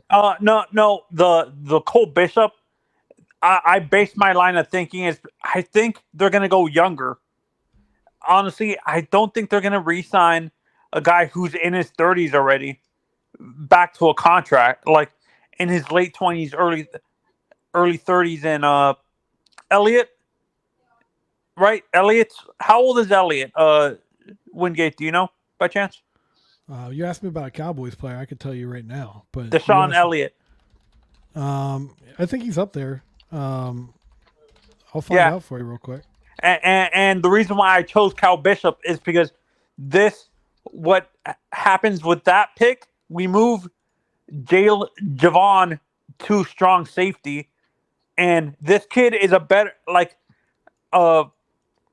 Bishop is a better open, consistent, better open field tackler, and he's better at the single high because that's what they mainly played him as when he was at Utah, a single high safety. They didn't really coming out. I like Javon, but when you looked at the way they played defense in Oregon, he wasn't playing single high most of the time. He was either underneath at the slot or strong safety. He wasn't really playing single high like people thought. Like if you really looked at his tape, it was mainly and Spanford.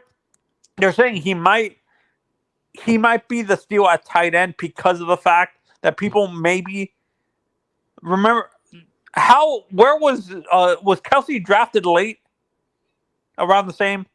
He was third, fourth round, right? Yeah, no, that's what I'm saying. They're saying this kid might have. They're not saying he's Travis Kelce, but he might have the potential to be there because of no one's talking about him because of the fact they're talking about Bowers and stuff like that. Well, so you guys don't think we get Cooper? You don't think we get Cooper? Did you? No, but let me say something very quick. So the reason why I said Elliott earlier was because I just read something that the Dolphins were talking about bringing him back. He's 26 years old. Yeah. He's 26 years old. So Deshaun Elliott's 26 years old. You could bring him back on a cheaper, and that doesn't mean, first of all, if they did bring him back, this is why I say my mindset when it comes to if the way I think a team should be run, as my armchair GM type of thing, is you go into the draft with as less needs as possible. Mm-hmm. You go in, whether it's you go bargain shopping, you pick up a safety, pick up a tackle, pick up a center, pick up a guard. They're not gonna be sexy names. They're not gonna be, oh my God, go get this guy, go quarterback, go get Tom Brady. No, these are gonna be guys. So when you go to that draft class, you're going, okay, I got Elliott. I don't have to force my hand to draft Kitchens when Edgerrin Cooper's there. So, you go with as less needs as possible to finish it. Elliott wasn't bad last year. I'm not saying he was bad. But to say that also it's supposed to be back. Absolutely. Daniel's saying it as well. Even if we bring back Elliott, that doesn't mean Miami doesn't go and draft DeJean or Kitchens. But when I'm looking at the draft or doing a mock draft or whatever, I'm thinking about all the scenarios. I'm thinking about how this plays out. People go, oh, draft a center. Well, if you have Connor Williams sitting there and you have a guard or you have another position or you have a trade that's offering you a first-round pick for next year, you have to bring that into consideration. Because you're thinking, oh, that center is going to win us right now. But it's also about building the future, So you have to allow those scenarios to play out. Go ahead. Go ahead, Anthony. Oh, well, but with I understand what you're saying, but I kind of disagree a little bit, Bobby, because I would rather I like Deshaun Elliott, but we don't know if a guy like the defense that this guy's going to run fits what he does. He's a traditional strong safety. He's not a free safety. He's a traditional. We need two safeties that can switch between. I like Deshaun, but he's what we would consider in the box guy. Do you? Yeah, I 100% agree that he's an in the box type of guy. But in this offense or in this defense that Baltimore ran, they had that guy that roamed the field. That can be, what's his name? Javon Holland. Move Javon to that position, and you can be more versatile. Let me ask you. Javon Holland is more of that Marcus Williams type of guy who's coverage. He's going to play the nickel. He's going to be back there. And then Deshaun Elliott is more of that Kyle Hamilton, roam the field, go at the line of scrimmage. I think you have two good safeties in those. That's my thing, and that's my only thing, Anthony, is I know you're pounding the table for it. And again, I like Cooper DeJean a lot, and I haven't had a chance to watch him, but what I've seen from him a little bit and what I've read up on him, I like it. However, is a safety when we watched the Dolphins this last season, I'm sorry, watching every game, as pissed off as we are, exactly, he does. He was drafted by the Baltimore Ravens, Deshaun Elliott. Yeah. When you watch that team, did you come away going, man, if we could get that good safety, that's going to move the needle for us? Yeah, I don't see that. Yeah, no, and this is where my line of thinking is coming from. To be honest, I would rather build outside in, build from the back end, because I think what like I'm going off what the trends that are going in the NFL and college. It's going more towards the passing game than the running game. So, okay. So that's where you and I see things differently, and I'll let Wingate follow up. I believe that a team should be built from the inside out. Yeah. Offensive line, defensive line, linebacker, quarterback, and backwards. Because that's where I go from the trenches, and move my way back. Yeah. That's why Brady Fix was the pick. You know, I believe in building the trenches, and then you move your way back. I don't think it's changed. Games are won and lost in the trenches. Offensive line, defensive line. The reason why I'm saying, but the trends are moving away from. The reason why I'm saying that the run defending is not like on the defensive line. Run defending is not as important as people make it out to be because of the fact is they're looking at, when you look at the tackles and defensive linemen coming out of college, there's not a traditional gap plugging zero tech, no nose tackle and stuff like that because of the fact that most of these kids are not really they're a passer. They're starting out as an edge rusher but transitioning inside in college, so they're not really what you would consider a traditional zero technique guy like you guys want. Those don't exist in college football at all in general. When you look at the trends in college football, that zero tech is not an archaic position. Wingate do you understand where I'm coming from? Yeah, I do, but I think we're looking at like these last two drafts and saying that it's not true. We're also not seeing as many guys play that position, even though you throw on the film and you see some guys playing some zero. But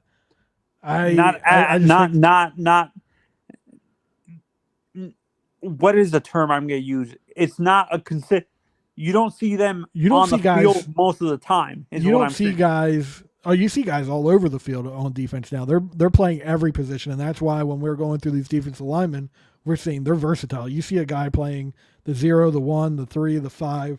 You see guys playing. No, 7. That's why I'm saying it's more about versatility than being a one-dimensional player. And those one-dimensional pure nose tackles don't exist anymore because these kids coming out of high school are going up and down the defensive line. I think Sweat could be that guy. If you get Sweat to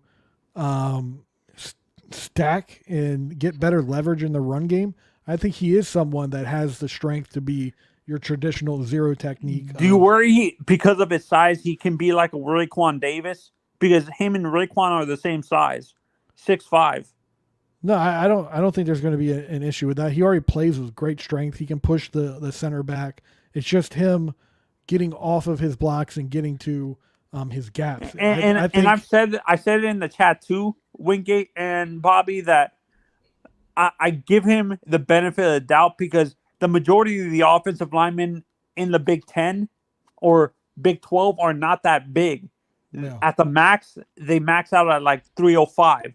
So he can overpower them and stuff like that. So it makes it seem like he's not using his full energy. Like he's not using his full leverage because of the fact he it doesn't make sense to overpower a guy who's smaller than you and stuff like that. Let me ask you this, Anthony. We'll wrap up in just a moment here. But I do want to ask you because I'm looking at your draft class and you did go center, guard, tackle. And even if the last two, and those guys are very good prospects and they could potentially start eventually, but you do got depth on the offensive line now. That's golden. You got your safety in Cole Bishop. You got a corner later in the draft. That's depth. And Spanford, who could be a steal. Never know. However, as Scotty has said, upgrading a linebacker. You skip linebacker. Why? Because in my mind, I think we're going to make a trade for a linebacker who doesn't want to be on their current team right now.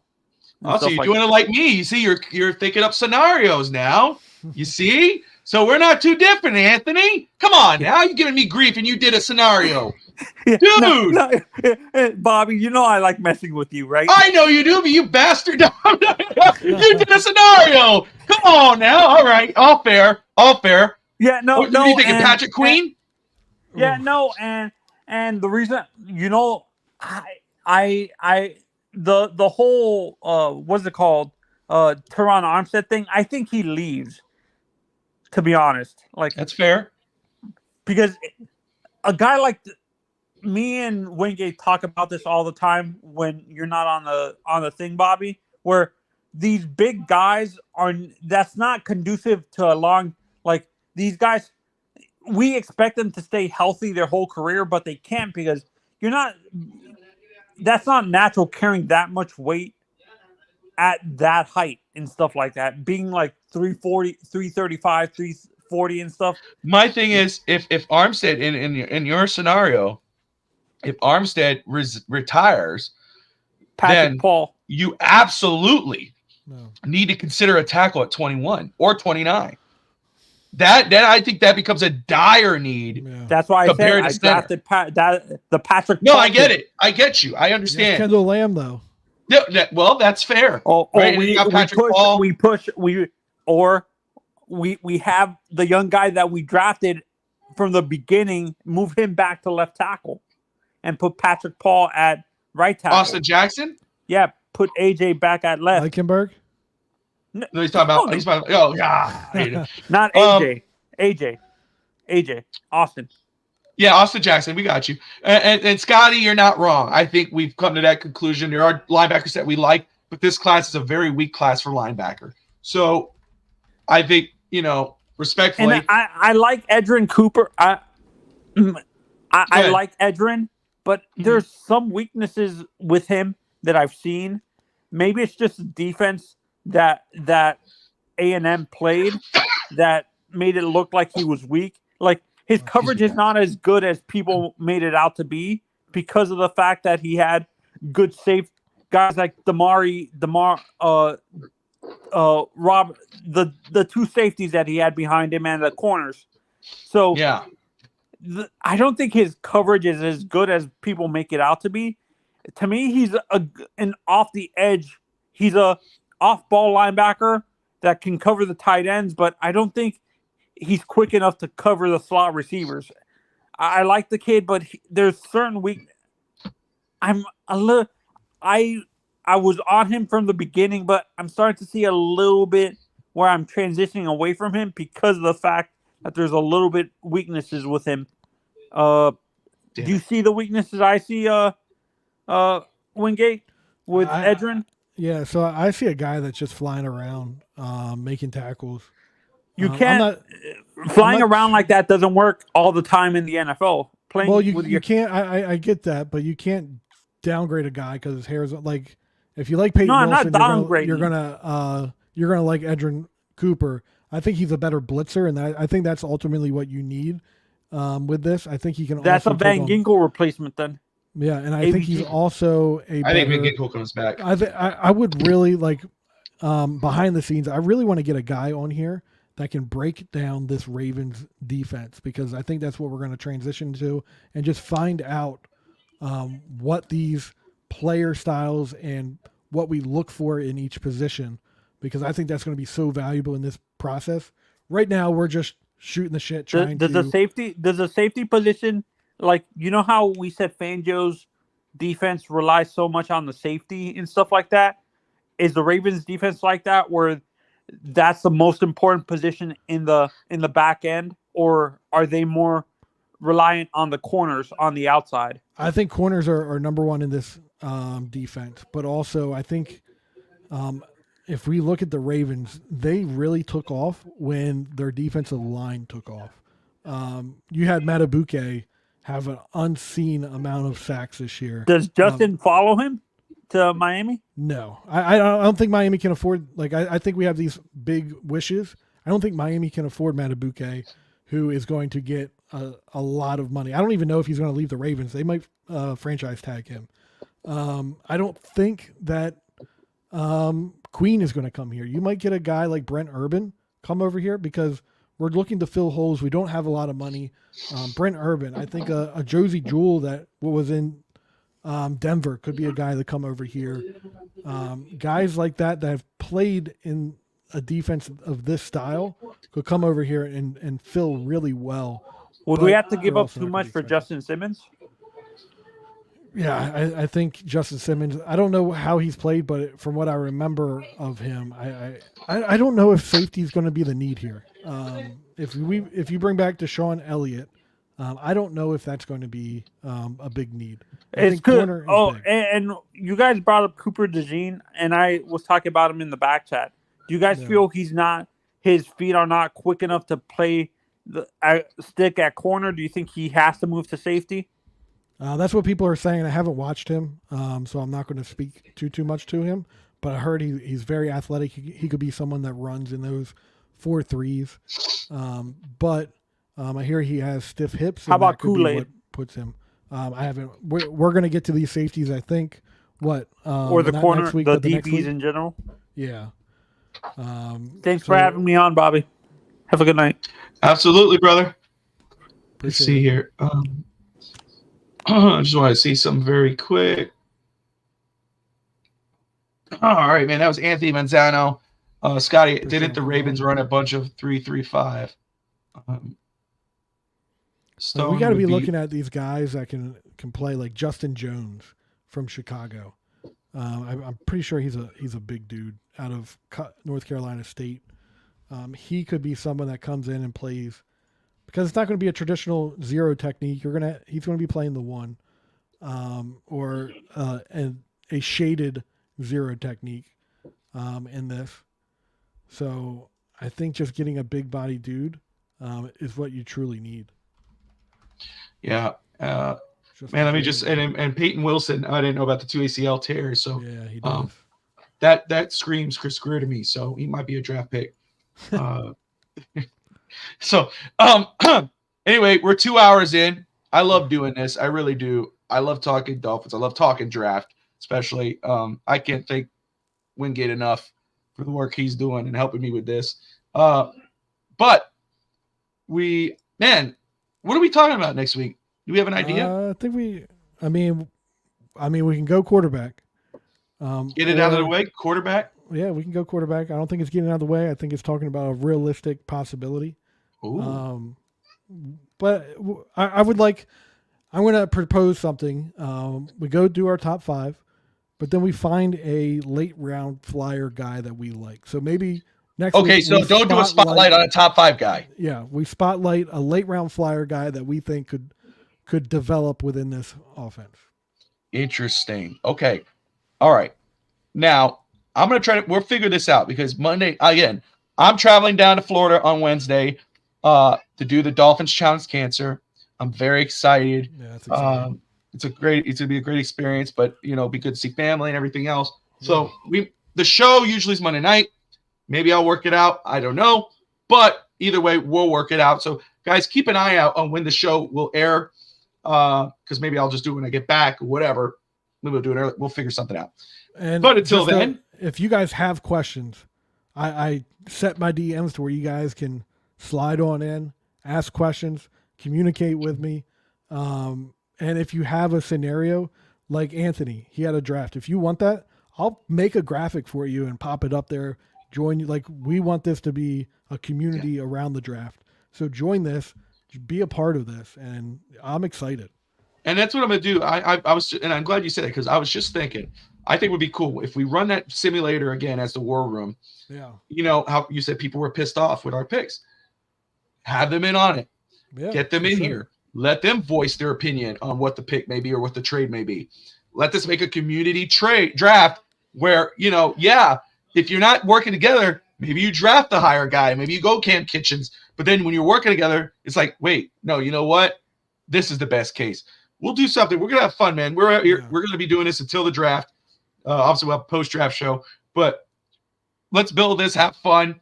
Until that, Spotlight Radler. Ooh, there you go.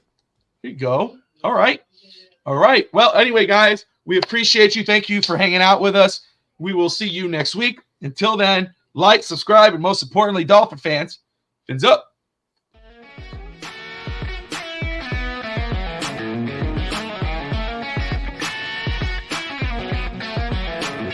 It's the Fins Talk Sports Network, FTSN, talking major sports and even wrestling.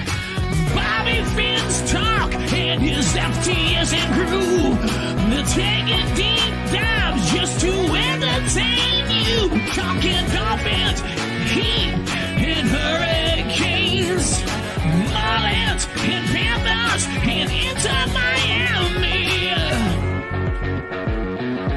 Fins Talk Sports Network. FTSN. Yeah. Miami Dolphin fans, let me ask you something. Do you love the Dolphins? Do you think they are the greatest football team? How about the greatest show on surf? If you answered yes to any or all of these questions, then fins up and surfs up to the greatest show on surf.shop today. Celebrate the most explosive offense in the NFL with this awesome exclusive merch. From jackets, hats, shirts, and more, they have it all. Use promo code FINSTALK and save 15% on your order. Show off your fandom. Don't wait. Go to thegreatestshowonsurf.com